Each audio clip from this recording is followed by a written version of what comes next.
విశ్వవ్యాప్త pyramid ధ్యాన కేంద్రాల వ్యవస్థాపకులు, మనందరి ధ్యాన జ్ఞాన గురు, జ్ఞాన సూర్యుడు బ్రహ్మర్షి పితామహ పత్రిజీ సన్నిధిలో ఈ శార్వరినామ సంవత్సరం హేమంత ఋతువు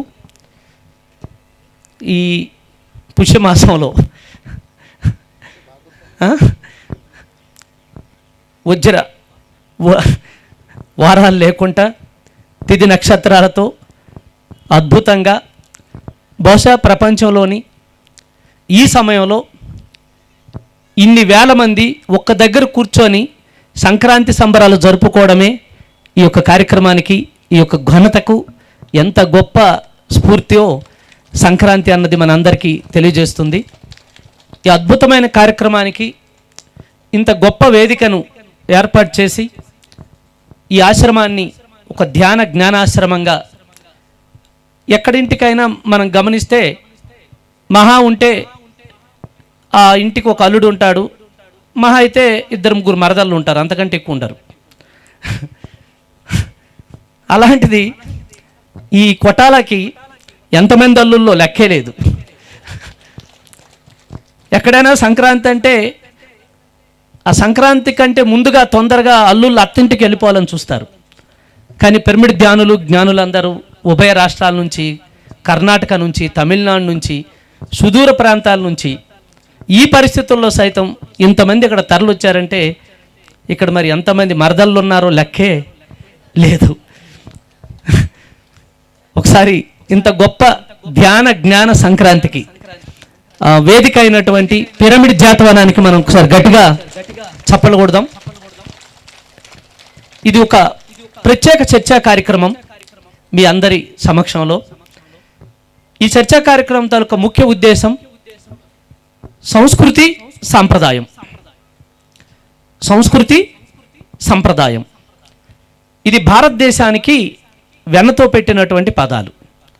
ఆ పదాల తాలూకా తీరు, తెన్ను, వ్యవస్థ, గతి, సుగతి, అధోగత, మనం ఎక్కడున్నాం, ఈ కార్యక్రమం ద్వారా పత్రిజీ చేస్తున్నటువంటి ఈ నిర్విరామ కృషి ద్వారా సంస్కృతి సంప్రదాయాలు ఎలా వెలుగొందుతాయన్నది ఒక్కసారి ఈ వేదిక నుంచి ఈ సంక్రాంతి కానుకగా అందరికీ అందించడమే ఈ కార్యక్రమం తాలూకా ముఖ్య ఉద్దేశం. ఇది మనందరి భాగ్యం. మరి ఈ పిఎస్ఎస్ఎంకి అల్లుడు మా జగిత్యాల డాక్టర్ సత్యనారాయణమూర్తి గారికి ఒకసారి గట్టిగా చప్పలు కొడదాం. ఎందుకంటే ఆయన సత్యసాయి బాబాకి కొడుకు, పిఎస్ఎస్ఎంకోమో అల్లుడు. పత్రిజీకి అత్యంత ఆప్తులు. పత్రిజీ గారంటే ప్రాణమిచ్చే ధ్యాన కుటుంబం మన సత్యనారాయణమూర్తి గారిది. ఒకసారి గట్టిగా చప్పలు కొడదాం. అలాగే ఆనంద్ బుద్ధ తెలుగులో, ఇక న్యూ ఏజ్ మాస్టర్గా వంశీకిరణ్ గారు అందరికీ సుపరిచితులే. సాయి సందేశం నుంచి అన్నమయ్య కీర్తనల వరకు, రామదాసు కీర్తనల వరకు ప్రతి ఆధ్యాత్మిక వేత్తల వెనకాతలున్న ఆ వేత్తలన్నీ, ఆ సందేశాలన్నీ ప్రపంచానికి అందించడమే ధ్యేయంగా సద్గురు ఫౌండేషన్ పేరుతో నిర్విరామంగా ఆత్మజ్ఞాన శిబిరాలు నిర్వహిస్తున్నటువంటి వంశీ గారు, ఇక మీ అందరికీ తెలిసిన నేను. I request start our discussion doctor Satyanarayana Murthy గారు. ఓకే, సభకి నమస్కారం అండి. ముందుగా బ్రహ్మర్షి పితామహ పత్రిజీ గారికి నమస్సుమాంజలు, అట్లాగే కోటాల బ్రదర్స్ కూడా నా హృదయపూర్వక అభినందనలు అన్నీ కూడా. ఎందుకంటే వాళ్ళు మన ఈ కళని సాకారం చేశారు ఈరోజు. సో ఈరోజు మీ అందరికీ ఇందాకనే నందా చెప్పినట్టుగా మన భారతదేశ సంస్కృతి అండ్ సంప్రదాయాల గురించి వీళ్ళని కొన్ని ప్రశ్నలు అడుగుతాను.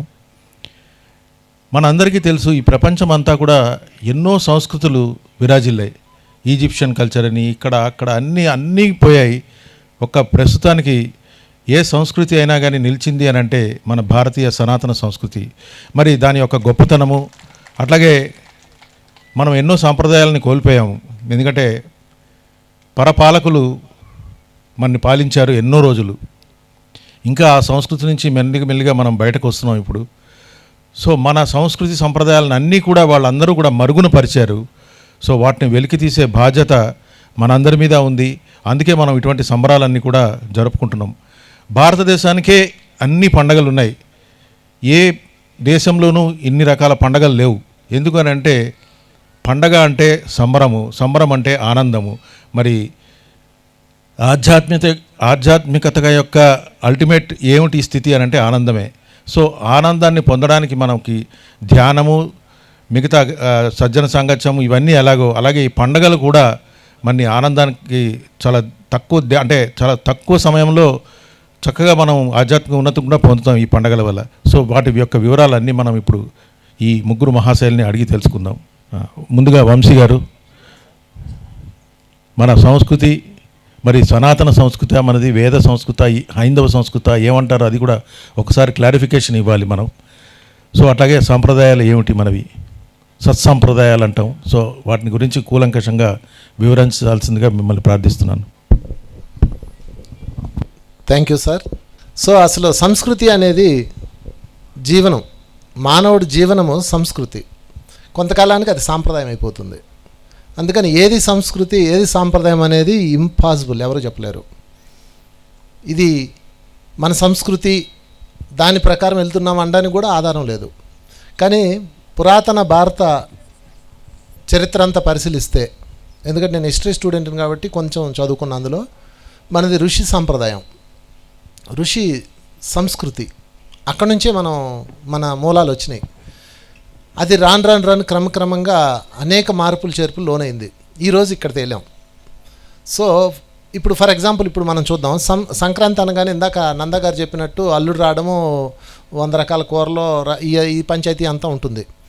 కానీ ఇప్పుడు మనం ఏం చేసాం, ఆ సంస్కృతి ఇప్పుడు మనం ఇక్కడ సంక్రాంతి అనగానే 3 రోజుల పాటు ఇక్కడ సత్సంగాలు, కమ్మటి భోజనాలు, నాట్యము ఇవన్నీ మనకి జరుగుతూ ఉన్నాయి. రాబోయే రోజులు ఏమవుతుంది, ఇదే అద్భుతమైన సాంప్రదాయంగా మారిపోతుంది. అంటే ఒక సంస్కృతి సాంప్రదాయానికి మెట్టు అవుతుంది. అందుకని మనం సంప్రదాయాన్ని మార్చలేం కూడా, సంస్కృతిని మార్చాలి. ఒక సంస్కృతిని మార్చుకుంటూ వెళ్తే కొంతకాలానికి అట్లీస్ట్ తర్వాత తరం కన్నా ఒక అద్భుతమైన సంప్రదాయం వస్తుంది. ఆ సంప్రదాయానికి మనం పునాది వేస్తున్నాం. అది పిరమిడ్ మాస్టర్స్ యొక్క గొప్పతనం. నా ఉద్దేశం. ఆనంద్ గారు, ముఖ్యంగా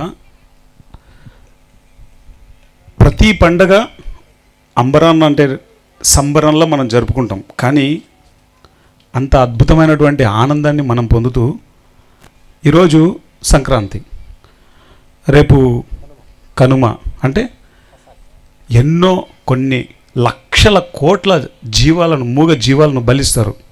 ఈ బలి ఇవ్వడం తప్పు అన్న సంగతి తెలిసి కూడా ఈ దేవుడు, ఆ దేవత, మేము బలి ఇవ్వకపోతే మా కుటుంబానికి ఏం అరిష్టం జరుగుతుందో, ఇలాంటివి ఎన్నో మాటలు మాట్లాడుతుంటారు. అసలు ఈ సాంప్రదాయం అనేది ఎందుకు వచ్చింది, ఎలా వచ్చింది సార్? డాక్టర్ గారు చెప్పినట్లు ప్రపంచంలో ఏ దేశానికి లేని ఒక ఔన్నత్యమైన ఒక గొప్ప అద్భుతం ఏంటంటే భారతదేశానికి ఉన్నది సంస్కృతి సంప్రదాయం. ఈ ఒక ధ్యానుల భాషలో ఒక మాటలో చెప్పాలంటే సంస్కృతి అన్నది ధ్యానమైతే సాంప్రదాయం అన్నది జ్ఞానం. సాంప్రదాయం అన్నది జ్ఞానం. వాస్తవానికి రెండూ కంటికి కనిపించవు. ధ్యానము కనిపించదు, జ్ఞానము కనిపించదు. కానీ అది సజీవ జీవన విధానం. అది ఎవరినైనా ఇప్పుడే అడిగారు ఒక చక్కటి ప్రశ్న. ఇంత గొప్ప పండగని, సంక్రాంతిని, అంబరాన్ని తాకే స్థాయిలో చేసుకున్న ఈ ప్రపంచం, ఈ భారతదేశం రేపు కనుమతో ఎలా ఫిక్స్ అయిపోయారంటే జంతు వధకి ఫిక్స్ అయిపోయినారు. అంటే ఈ సంస్కృతి సాంప్రదాయము రెండు మంట కలిసిపోయినాయని దాని అర్థం. అక్కడ సంస్కృతి లేదు, సంప్రదాయము లేదు. ఎక్కడైతే ధ్యానం ఉండదో అక్కడ జ్ఞానం ఉండదు. ఎక్కడైతే సంస్కృతి లేదో అక్కడ సంప్రదాయం ఉండదు. అంటే ఆచారము ఉంటేనే వ్యవహారం, సరైన ఆచారం లేకపోతే సరైన వ్యవహారం ఉండదు. వంశీ గారు చెప్పినట్లు తిరిగి అసలు సిసలైన సంస్కృతిని, సంప్రదాయాన్ని పునాదులు వేయడమే ఈ కార్యక్రమం తాలూకా ఉద్దేశం. రాబోతున్న రోజుల్లో కనుమ అంటే మొత్తం ప్రాణికోటిని, జంతు ప్రాణికోటిని చంపి తినడం కాదు, జంతు ప్రాణికోటిని పూజించడము అని అసలైన సాంప్రదాయాన్ని తెలుసుకోవడమే ఈ తాలూకా ఉద్దేశం. అసలు అదే కనుమ అంటే కంటికి కనబడుతుంది, అందరూ అలాగా భవిష్యత్తు గురించి చూడుమా. ఇది ఎలా ఉంటుందంటే ఏదో చివరిలో చెప్దాం అనుకుంటే ముందే వచ్చేసింది. అందుకే సంక్రాంతిలో కూడా కనుమ అన్నది 3వ రోజు, కానీ మనం ముందు రోజే డిస్కస్ చేయాలి. అందరం కూడా కనుమని హనుమా చేద్దాం, గట్టిగా చప్పలు కొడదాం. ఎందుకంటే కనుమ సాంప్రదాయం ఏంటంటే, అసలు సంక్రాంతి అన్న పండగ తీసుకుంటే ఈ పండగ సూర్యుడితో స్టార్ట్ అవుతుంది. సంక్రమాణం అంటే ఏమిటి? సూర్యుడు ఒక ఇంటి నుంచి ఇంకొక ఇంటికి వస్తాడు, దక్షిణాయనం నుంచి ఉత్తరాయణానికి వస్తాడు. ఎందుకు వచ్చాడు ఇదంతా మనం మరి కాసేపట్లో తెలుసుకుందాం. రెండో అంటే ఆ రోజు దేవతలందరూ దిగి వచ్చే రోజు. ఒక మాటలో చెప్పాలంటే ఆ దేవతలందరికీ ఒకసారి గట్టిగా చప్పట్లు కొడదాం, వచ్చారు. రెండో రోజు ఈ దేవతలు ఎవరై ఉంటారు? ఇంతకుముందు ఎప్పుడూ ఈ భూమి మీద ఉన్నోలే కదా, ఇంతకుముందు ఎప్పుడో ఒకసారి ఈ భూమి మీద ఉన్నోలే కదా, అందుకే వాళ్ళ పేరు పితృదేవతలు. చెప్పండి. కాబట్టి ఈ రోజంతా ఏంటంటే నిన్నంతా దిగడము, ఈ రోజంతా వాళ్ళని పొగడము, ఈ రోజంతా వాళ్ళని పొగడ్డం. ఆహా నీ తాతల స్థాయిది, నీ ముత్తాతల స్థాయిది. దానికి జంగమ దేవతల నుంచి, చెంచు దేవతల నుంచి, మరి వాళ్ళెవరు సోదమ్మ, సోది చెప్తారు తెలుసు కదా, ఇప్పుడు మాలాగా ఉంటారు, కాకపోతే అమ్మాయిలు ఎక్కువ మంది ఉంటారు, అది వేరే కదా. సోది లేడీ గెటప్లో ఉంటారు, లేడీ గెటప్లో ఉంటారు, సోదమ్మలు ఉంటారు. అలాగే కొమ్మలు ఎక్కడ ఉంటాడు, ఒకడు కూడెక్కిపోయాడు, చెట్టు ఎక్కిపోయి కూర్చుంటాడు. ఏమరంటే నేను పొగుడుతాను, నాకు డబ్బులు ఇస్తాను, నేను దిగుతాను అంటాడు. అంటే వాళ్ళ ఉద్దేశం ఏంటి? అందరినీ పొగడ్డమే. సంక్రాంతి అంటే ఈరోజు అందరూ ఉన్నోళ్ళని, పోయినోళ్ళని, అంతకుముందు పోయినోళ్ళని అందరినీ పొగడ్డమే ఈరోజు. అర్థమవుతుందా మీకు? ఈ మధ్యలో ఇంకోటి వస్తాడు పెట్టల ద్వారా, వాడు వస్తాడు, వాడు ఎక్కడ లేని కథలని చెప్తాడు. ఎలా అంటే నాకు అరేబియా సముద్రంలో 60,000 ఎకరాలు ఉన్నాయి, అదేమో అమ్మేద్దాం అనుకుంటే ఎవడు కొనడానికి రాలేదు, అందుకే ఒక ఐస్ క్రీమ్ లైన్ మటుకు అది ఇచ్చేసి వచ్చాను అన్న, 5 రూపాయలు ఉంటేవా నేను మా ఊరు వెళ్ళిపోవాలంటాడు. అంటే ఏమవుతుంది అక్కడ? అరే వీడు ఇంతవరకు చెప్పిన దాన్ని విన్నామనుకో, పేపర్లు ఉంటాయి, అన్ని వీళ్ళకి వేల లక్షల కోట్ల ఆస్తులు ఉంటాయి అనుకుంటాడు. కోట్లన్నీ చూసి తిప్పిన తత్తి మన కోట్లు కాదని తెలిసిపోద్ది అందరికీ, అది వేరే కథ. సో వాడు ఉంటాడు, వాడి పేరేం పేరు? పెట్టల ద్వారా. ఇట్లాంటి అందరూ వేషగాళ్ళతో గొప్ప సంబరంగా, ఈ వెనకతులున్న అంతరార్థం ఏంటంటే వీళ్ళంతా అందరినీ పొగడ్డమే, ఎంజాయ్మెంట్. ఇంత అయిపోయిన తర్వాత రేపు మనం ఇంత సుభిక్షంగా ఈ కాలంలో ఇంత హాయిగా ఉండడానికి కారణమైనవి మనకున్నటువంటి మన మిత్రులు జంతువులు, వృక్షాలు. అవి మనతో పాటు 365 రోజుల పాటు కష్టపడి పనిచేస్తే, జంతువులు, వృక్షాలు ఫలిస్తే మనం సంక్రాంతి చేసుకున్నాం, సూర్యుడిని ఆరాధించుకున్నాం, మనము మన ముత్తాతలు అందరిది పండగ చేసుకున్నాం. కానీ ఈ ఒక్క చిన్న విషయం మర్చిపోయి కనుమ రోజు పూజించాల్సిన వాటిని కోసుకు తినేస్తున్నాం. ఇది సంప్రదాయమా, దుస్సంప్రదాయమా? అది తెలియజేయడమే ఈ కార్యక్రమం తాలూకా ఉద్దేశం. అసలు ఇది ఎట్లా మొదలైందో, ఆ జంతువు అనేది ఆ రోజు కనుమనాడు ఎందుకు చెయ్యాలి అని ఏ మహానుభావుడు, మరి మహానుభావుడు కాదాడు, అదే మహానుభావుడు అంటే అదే కసిగా సమస్య లేదు, మహామూర్ఖుడు. ఆ మహామూర్ఖుడు ఎప్పుడైందో తెలీదు. చెప్పుదాం. సాధారణంగా 2 ఆయనాలు ఉంటాయి మనకి, ఒకటి ఉత్తరాయణం, ఒకటి దక్షిణాయనం. ఉత్తరాయణము దక్షిణాయనం ఇక్కడ తెలియదు, ఎందుకంటే ఇక్కడ పగలు 24 గంటలు, రాత్రి 24 గంటలు. కానీ కొంచెం టైం యాక్సలరేషన్లో మనం పైలోకానికి వెళ్తూ ఉంటే అక్కడ 15 రోజులకు ఒక పగలు, 15 రోజులకు ఒక రాత్రి. ఇంకా పైలోకాలకు వెళ్ళారనుకోండి, పితృలోకాలకు వెళ్ళారనుకోండి, అక్కడ ఏమవుతుందంటే 6 మాసాల పగలు, 6 మాసాలు చీకటి. ఈ చీకటి సమయంలో ఈ శరీరాన్ని ఇక్కడ వదిలేసిన వాళ్ళు, అంటే చీకటి అంటే అజ్ఞానం. ఏమిటండి? ఏ జ్ఞానము లేనివాడు, ఎందుకు వచ్చాడో తెలియనివాడు, ధ్యానం చేయనివాడు, శాకాహారి కానివాడు అజ్ఞాని. ఇంకెందుకు పెద్ద మనం మళ్ళా ముక్కు చెప్పడం. ధ్యానం చేయనివాడు, శాకాహారి కానివాడు అజ్ఞాని. వాడు శరీరాన్ని వదిలేసిన తర్వాత అక్కడికి వదిలేసిన తర్వాత అంతా చీకటే కనిపిస్తుంది, వాడికి పగలు కనిపించమన్నా కనిపించదు. వాడికి ఆకలి ఉంటుంది, తీవ్రమైన ఆకలి ఉంటుంది, ఇక్కడ ఉన్నోడి కంటే ఎక్కువ ఉంటుంది అక్కడ. ఏం చేయాలి? ఇక మనం పక్కోడిని పట్టించుకు తింటే అవ్వదు కదా, మనం ఉన్నోళ్ళనే పట్టి పీడించుకు తింటూ ఉండాలి. దానిలో ప్రేతాత్మలు అంటారు. వాళ్ళకి ఎవడో ఒక లో లెవెల్ మెంటాలిటీ ఉన్నవాడిని క్యాచ్ చేసి, ఇగో రక్తాన్ని మాంసాన్ని మనుషులు తినలేరు కదా, ఇప్పుడు అంతా ఎవడ తిన్నా కరోనా వస్తుంది కాబట్టి ఈ జంతు జీవాల మీద పడ్డారు. పడి అదొక సాంప్రదాయంగా ఒక భక్తిని మూఢభక్తిగా మార్చి, ఏ దేవత బలి కోరదని బుర్రున్న ప్రతి ఒక్కడికి తెలుసు, తల ఉన్న ప్రతి ఒక్కడికి తెలుసు, కానీ దేవత కోరింది కదా మనకెందుకని ఆ తల నరకలు నరుగుతున్నటువంటి జాతిది. అటువంటి భారతదేశం తిరిగి తన పునర్వైభవాన్ని, సంస్కృతిని, సంప్రదాయాన్ని ధ్యానం ద్వారా అలాగే జ్ఞానం ద్వారా తిరిగి పొందాలి. ఒక్కొక్క జ్ఞానం ఎంత ఉండాలంటే, సూర్యుడు ఈరోజు ఇక్కడికి వచ్చాడంటే మనకేం సంబరం కాదు, ఉడికెక్కిపోతుంది. సూర్యుడు అంత వెలుతురుతో ప్రతి ఒక్కడు ప్రకాశించాలి. అలా ప్రకాశించిన నాడు ఈ భూమి మీద ఎక్కడ ప్రేతాత్మ అన్నది ఉండదు. ఇంత కూడా ఏం ఆ మాంసాహారం తిన్నోళ్ళకే దేవుళ్ళు దెయ్యాలు ఉన్నారా? మనకు లేరా? కానీ మనం అటువైపు వెళ్తున్నామా? ఎందుకు వెళ్ళట్లేదు? మన దగ్గర అంత జ్ఞానం ఉంది గనక.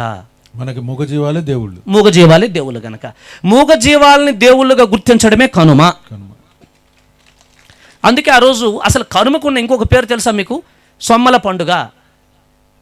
విన్నారు ఎప్పుడైనా? సొమ్ముల పండుగ, సొమ్మల పండుగ అంటారు. అందుకు సొమ్మల పండుగ రోజు నాడు ఉదయానికి ఏం చేస్తారు తెలుసా? సొమ్మల జావా.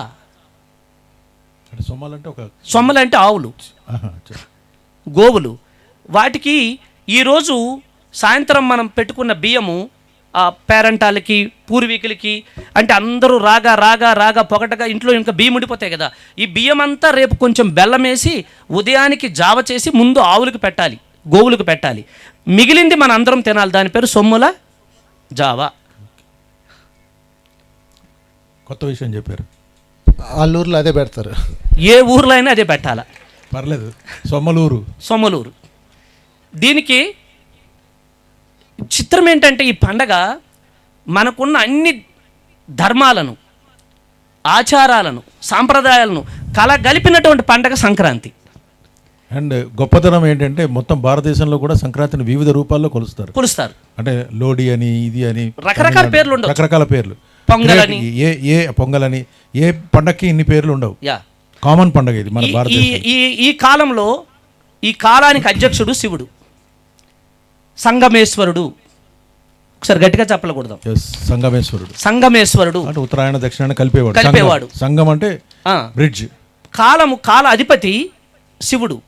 కానీ ఎంత అద్భుతం అంటే, భిన్నత్వంలో ఏకత్వం భారతదేశం తాలూకు సంస్కృతి సాంప్రదాయం చెప్పడానికి ఈ పండగని ఎవరు చేస్తారో తెలుసా? హరిదాసులు చేస్తారు. హరిదాసులు చేస్తారు. శివుడు ఏమో హర, చేసేదేమో హరిహరుల కలయికే సంక్రాంతి. అది భారతదేశం తాలూకు సంస్కృతి సంప్రదాయము. మీరు తెలుసు కదా హరిదాసులు? ముత్యాల మొగ్గు చూస్తే అందరికీ తెలిసినట్టే. మా డాక్టర్ గారి తలపైన ఇంత బింది పెడితే కనుక సూపర్గా ఉంటాడు హరిదాసులుగా. ఒక దండేస్తే బిందె అక్కర్లా, దండ చాలు. వచ్చే సంవత్సరం ఈ సంక్రాంతి సంబరాలు 1000 మంది హరిదాసుల వేషధారణతో జరుగుతుంది. శివుడు పైన శిఖరం మీద ఎలాగూ శివుడు ఉండనే ఉన్నాడు. ఇద్దరు సంగమమే పిరమిడ్, జాతవనం. ఇదే సాంప్రదాయం. డాక్టర్ గారు మీ ప్రశ్న అడగండి. పత్రిజీ గారి కృషి ఈ సాంప్రదాయాలు, మన సంస్కృతిని పెంపొందించడానికి ఆయన చేస్తున్న కృషి, ఈ ధ్యానం ద్వారా కానీ, జ్ఞానం ద్వారా కానీ, సజన సంగతి, ఆయనకి అంటే ఈ దీంట్లో ఎంత బాగా సార్ మనని ప్రమోట్ చేస్తున్నారు ఈ సంస్కృతి సాంప్రదాయాలు కాపాడడానికి. ఫైనల్గా ఇప్పుడు మన చర్చా వేదికలో ఏం తెలియదంటే, ఒక సంస్కృతి సాంప్రదాయంగా మారింది. ఆ సంప్రదాయంలో హెచ్చుతగ్గులు తీయడానికి పత్రిజీ లాంటి పరమ గురువులు వచ్చి సరి చేస్తారు. అది అసలు పాయింట్. నిజంగా చాలా మంచి పాయింట్ అడిగారు ఇందాక ఆనంద్ గారు. అసలు బలి సిద్ధాంతం ఎక్కడ ప్రారంభమైంది, ఇది ఎందుకు మన జీవితంలోకి వచ్చిందని. ఇది ఆటవిక జాతి నుంచే వచ్చింది ఇది. ఎందుకంటే అప్పుడు ప్రాణం విలువ తెలీదు మానవుడికి. ఇంకా మీకు ఖచ్చితంగా చెప్పాలంటే, మహాభారత సంగ్రామంలో చాలామందికి తెలియని ఒక సంఘటన జరిగింది. మహాభారత సంగ్రామంలో యుద్ధం ప్రారంభమైనప్పుడు ఒక వ్యక్తిని బలిచ్చారు, పంచపాండవులే.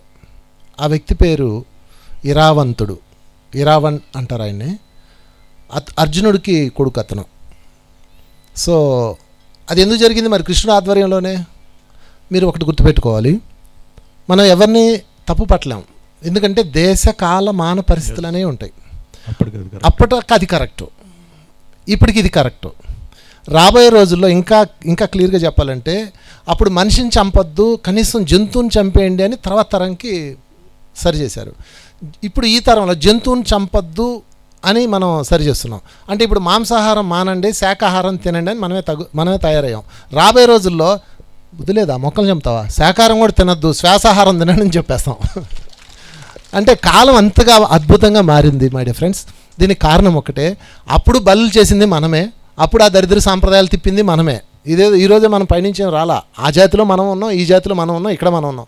అసలు నన్ను అడిగితే అప్పుడు అవన్నీ మనం చేసాం కాబట్టేనేమో ఇప్పుడు చెయ్యొద్దని చెప్పడానికి మనం తయారయ్యాం, ఆ కర్మలన్నీ తుడుచుకోవడానికి. సో ఎనీవే, అది పత్రికారు ఇదివరకే చెప్పారు, నేటి రాముడే నిన్నటి రావణాసుడు, నిన్నటి రావణాసుడే నేటి రాముడు. ఎగ్జాక్ట్లీ అది. సో ఫ్రెండ్స్, ఒకటైతే మాత్రం నిజం, ఈ సంస్కృతి సాంప్రదాయాలు అన్నీ రకరకాలుగా ఉంటాయి. ఇందాక నందా సార్ చెప్పినట్టు భారతదేశంలో ఈ సంక్రాంతిని 1000 రకాలుగా చేస్తారు.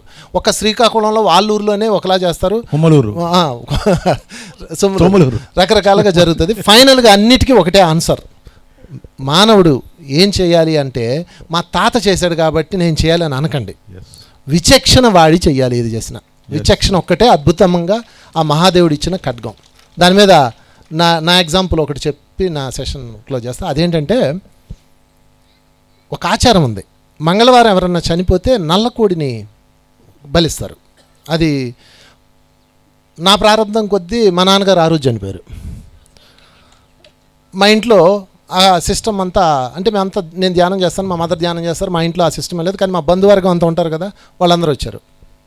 వచ్చిన తర్వాత నేనేం చేశానంటే, ఆ మామూలుగా వాళ్ళు ఏదో పూజా కార్యక్రమం చేసుకుంటున్నారు, నువ్వు మెడిటేటర్ వేయండి, ఎందుకు ఒప్పుకున్నావు ఈ పూజా కార్యక్రమం అంటే, పూజగా చేసుకోమని అబ్బా ఏముంది దానికి, పూలు చేస్తారు, ప్రసాదాలు పెడతారు అంతే కదా, అది నాకు అబ్జెక్షన్ లేదు, ఓకే. ఆ కోడింది అండి అన్నాడు. ఎందుకు తేవాలి అని అడిగా. నల్ల కోడిని ఆత్మని పంపించాలి తోడుగా అన్నాడు. అంటే మా అక్క పెద్దమ్మ కూతురు వచ్చి, వాళ్ళు చెప్పినట్టు తినాలి కదా నాన్న, నాన్నగారికి తోడుగా ఒకళ్ళు వెళ్ళాలి కదా అంది. నాన్నకు నువ్వంటే ఇష్టంగా వెళ్ళొచ్చు కదా అన్న. ఆవిడ నల్లగా ఉంటుందా? కరెక్ట్ చెప్పారు సార్, ఈజ్ థర్డే మాస్టర్. 4-5 ఉన్నాయి, కరెక్ట్ నల్లగానే ఉంటుంది, నువ్వు మ్యాచ్ అవుతావు కూడా. ఇంకా తర్వాత ఏం జరిగిందో మీరు ఊహించారు. అంటే మా ఇంట్లో జరిగిన ఆ పూజ నేను అంగీకరించే, పూజలో హింస లేదు కాబట్టి నాకు అభ్యంతరం లేదు, కానీ మీరు దాన్ని చేయడానికి వీల్లేదు అన్ని. తర్వాత సరే ఇది అయిపోయింది కార్యక్రమం అంతా, అది లేకుండా చక్కగా ఏదో చేసుకున్నారు, నన్ను తిట్టుకున్నారు, అది వేరే విషయం. నాకు దీని మీద డౌట్ వచ్చింది, అసలు ఈ కోడి కథ ఎట్టొచ్చింది దాని మీద. మనకి దాన్ని పరిశోధన చేసుకుంటూ వెళ్తే మూలం ఎక్కడ, ఒకటి ఎగ్జాంపుల్ మూలం వచ్చింది. అదేంటంటే, వైజాగ్లో నేను నందా గారు కలిసి ఒక రీసెర్చ్ ఫౌండేషన్ పెట్టాం, institute of spiritual science and research centre. దాని ద్వారా మేము ఎన్ని పరిశోధనలు చేస్తుంటాం. అలా చేస్తే అసలు ఏం జరిగిందంటే, ఒక పెద్ద పహిల్వాన్ ఉన్నాడు, ఇంతలా ఉంటాడు అనమాట. వాడి దగ్గర ఒక కోడి పుంజు ఉంది, నల్లగా ఉంటుంది అది, కోడి పుంజు, కోడి పెట్టం. వాడు దాన్ని రోజు వాడికి పెట్టినవన్నీ పెట్టి తిని దాన్ని బాగా ఇంతలా పెంచాడు.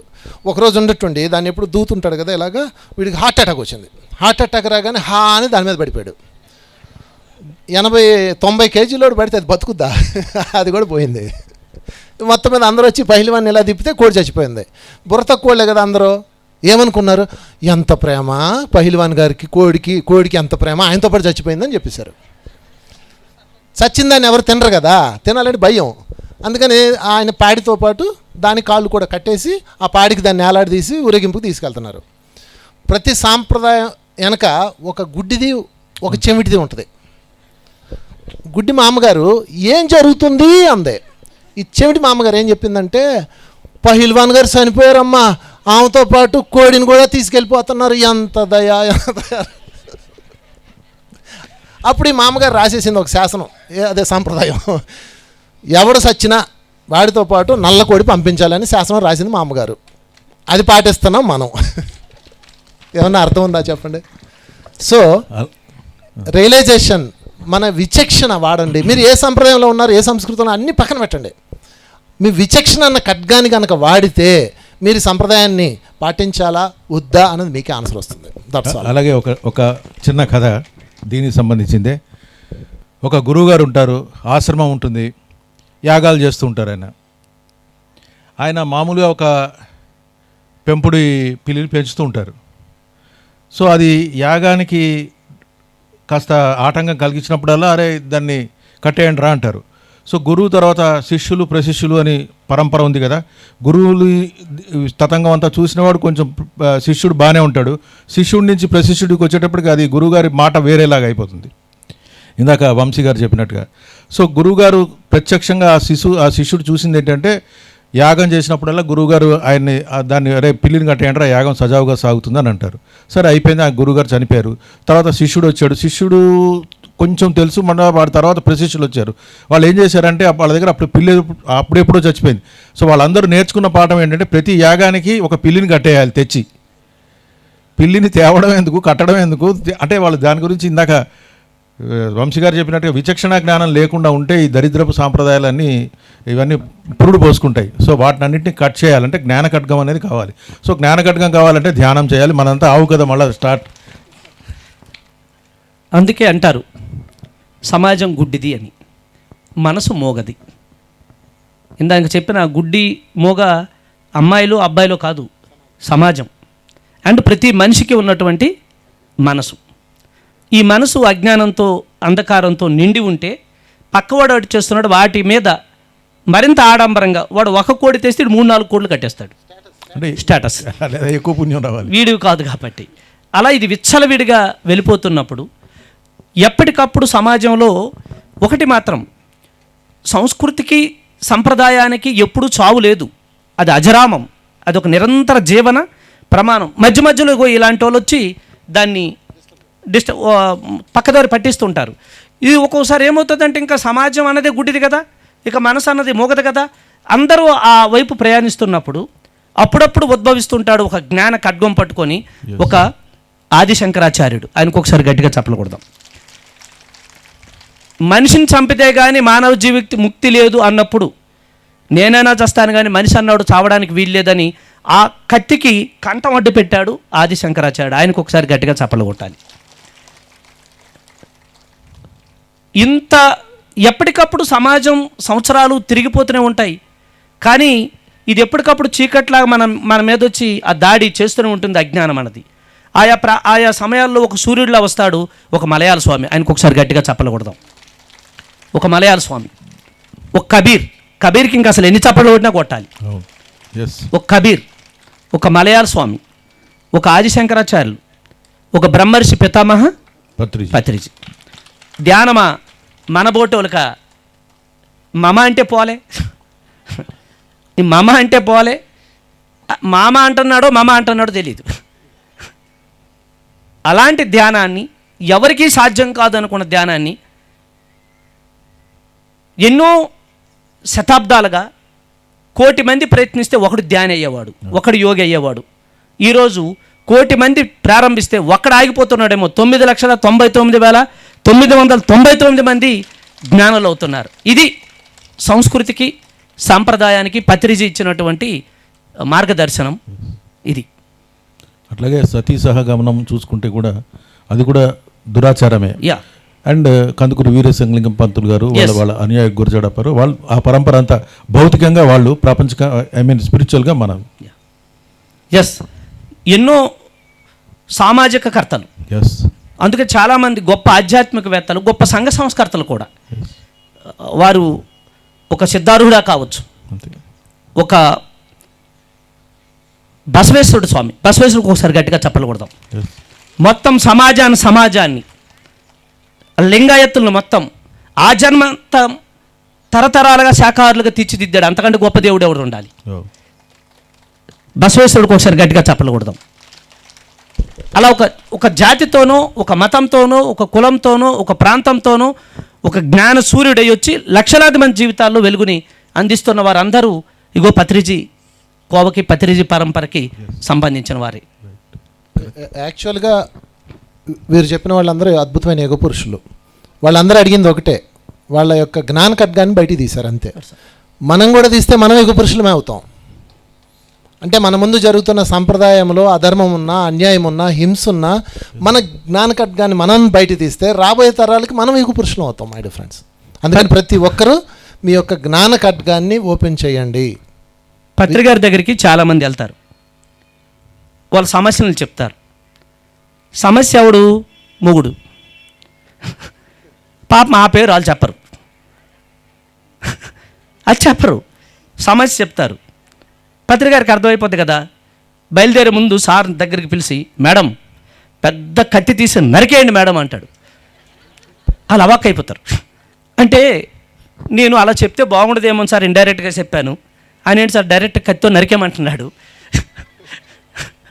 అంటే నాకు కూడా పేషెంట్లు అలాగే చెప్తారు, ఇక్కడ నొప్పులు అక్కడ నొప్పులు అంటారు. ఆ నొప్పులు కారణం చెప్పరు, మొగుడు దెబ్బలు వేసి చెప్పరు. అది పతి మీద ఉన్న భక్తి స్వామి, పతే ప్రత్యక్ష దైవం. It is a fact. ఎట్లా అయింది అని అంటే ఇంకేవో కారణాలు చెప్తారు, కానీ అది వాళ్ళు చెప్పిన కారణాలకి నడి మీద ఉన్న దెబ్బలకి టాలీ కాదు. ఏమైంది అని అంటే ఆయన కొట్టిండు. వాళ్ళు డాక్టర్కే కాదు దేవుడికే చెప్పరు. ఇంతకీ నరికే ఆప్షన్ దగ్గర చెప్పండి. యా, చాలా మంది వెయిట్ చేస్తున్నారు. ఎవరిని నరకాలో తెలియక అందరినీ నరుకుతామంటారు. అసలు నరకాల్సింది పక్కవాడిని కాదు, మన అజ్ఞానాన్ని మనం నరుక్కుంటే, మన అహంకారాన్ని మనం నరుక్కుంటే ఆ పతియే ప్రత్యక్ష దైవం అవుతాడు. ఎక్కడ సంస్కృతిలో కానీ సంప్రదాయాల్లో కానీ దోషం లేదు. దోషమంతా దానికి పట్టినటువంటి కాల మాన స్థితి గతులు, మన అజ్ఞానమే దానికి పట్టినటువంటి దోషం. ప్రతి ఒక్కరూ మైకి పట్టుకొని మన భారతదేశ సంస్కృతి అలా అయిపోయింది, మన సంప్రదాయాలు ఎలా అయిపోయినాయి, కొంతమంది బట్టలు ఎలా వేసుకున్నారు, అట్లా బట్టల్లో లేదురా నాయన, నీకేదో దొలుతుంది, నువ్వు అది చెప్తున్నావు. అసలు కథ అక్కడ లేదు. అసలు కథ నీ అజ్ఞానంలో, నీ మూఢత్వంలో, నీ చీకట్లో మలిగిపోతుంది. నువ్వు ఫస్ట్ ధ్యానం చేయి, జ్ఞానం తెచ్చుకో, ఖచ్చితంగా ఆ సంస్కృతిని సంప్రదాయాన్ని కాపాడడానికి నువ్వే వారసుడు అవుతావు అని చెప్పడమే పత్రిజీ ఉద్దేశం. Good, very nice. ఇప్పుడు ముఖ్యంగా సార్, చనిపోయిన వాళ్ళకి మేము బట్టలు పెట్టాలి, తర్వాత వాళ్ళకి ఇష్టమైనటువంటి ఆహారాన్ని పెట్టాలి. ఇలా ఈ సాంప్రదాయాన్ని ఎన్నో సంవత్సరాల నుంచి తరతరాలుగా వస్తుంది. ఇది అసలు దీనికి బీజం ఎక్కడ పడింది ఇంతకు? యాక్చువల్గా ఒక అద్భుతమైన సాంప్రదాయం అది.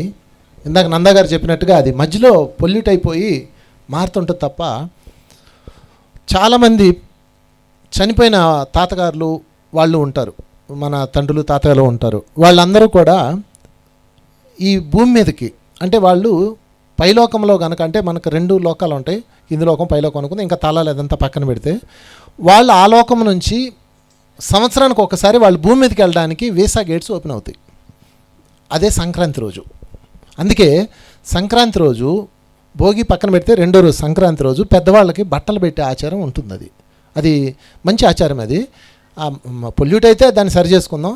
అంటే వాళ్ళని ఆ రోజు మనం గుర్తు తెచ్చుకోవాలి. ఇందులో స్పిరిచువల్ కోణం నేను మీకు చెప్తాను. యాక్చువల్గా మీరు మీ చనిపోయిన తాతగారు లేకపోతే తండ్రి లేకపోతే ఎవరో ఒకళ్ళు ఉంటారు మీకు, మనకి వాళ్ళని మర్చిపోవడం అనేది హేయమైందే. తాత వరకు అంటే గుర్తుంటుంది కానీ మొత్తాత గుర్తుండదు. కనీసం ఈరోజు తాతే గుర్తులేడు మనకి. మొన్న ఎవరో పాప ఉంది కూర్చొని, మీ తాతగారి పేరేంటమ్మా అన్నాను, మమ్మీ అని వెనక్కి తిరిగింది. అది పరిస్థితి. అంటే వాళ్ళు ఇచ్చిన ఆస్తి ఉంది, వాళ్ళు ఇచ్చిన ఇల్లు ఉంది, ఆ పెద్దవాళ్ళని మనం మర్చిపోతున్నాం. వాళ్ళ మెమరీలో ఉండాలి. ఇక రెండోది, మనము వాళ్ళ పేరు మీద వాళ్ళు ఎందుకు అంటే సంక్రాంతి రోజున వీసా గేట్స్ ఓపెన్ చేస్తారు, పైన ఉన్న గేట్స్ ఓపెన్ అవుతాయి. ఆ రోజు వాళ్ళు భూమి మీదకి రావడానికి పర్మిషన్ ఉంటుంది, అఫీషియల్ రూట్ ఇది. వాళ్ళు భూమి మీదకి రావాలంటే, అక్కడ వీసా రావాలంటే, పైనుంచి కిందకి వాళ్ళ సోల్ కిందకి రావాలంటే మీరు వాళ్ళని స్మరించి ఉండాలి.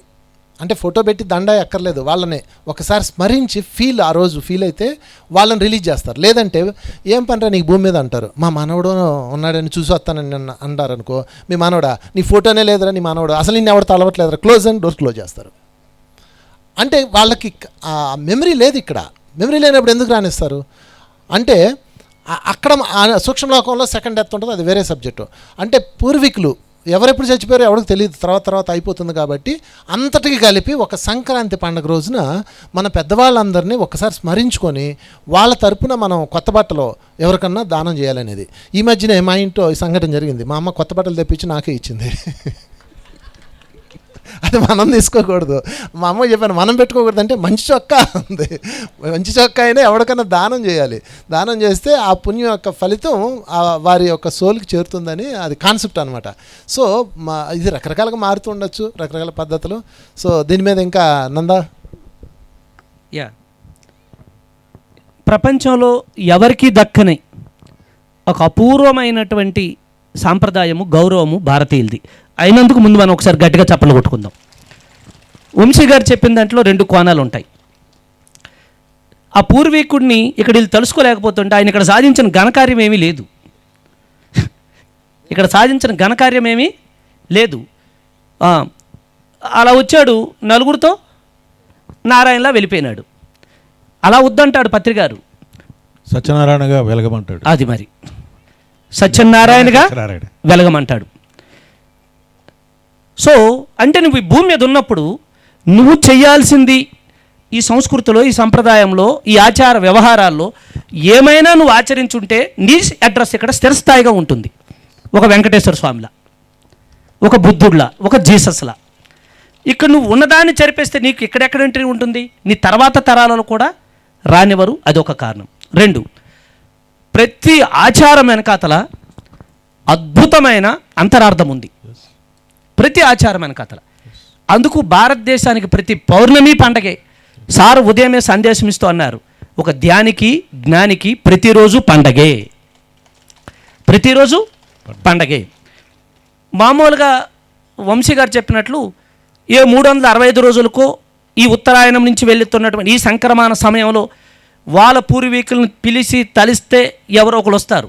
కానీ వాళ్ళు ఇచ్చిన అప్పులు తట్టుకోలేక వాళ్ళు ఫైలే క్లోజ్ చేస్తున్నారు. ఇక్కడ ఇంకా తలుసుకోవడం ఎవరు తలుచుకుంటాడు అంటే పరువుతో పరపతి చెప్పండి, పాడితో పంట చెప్పండి, పాడితో పాడి లేదు, పంట ఎక్కడి నుంచి వస్తుంది, రైతుకు పాడి కట్టుకోవాల్సిన పరిస్థితి వచ్చింది. అంతే తంట, అదే తంట.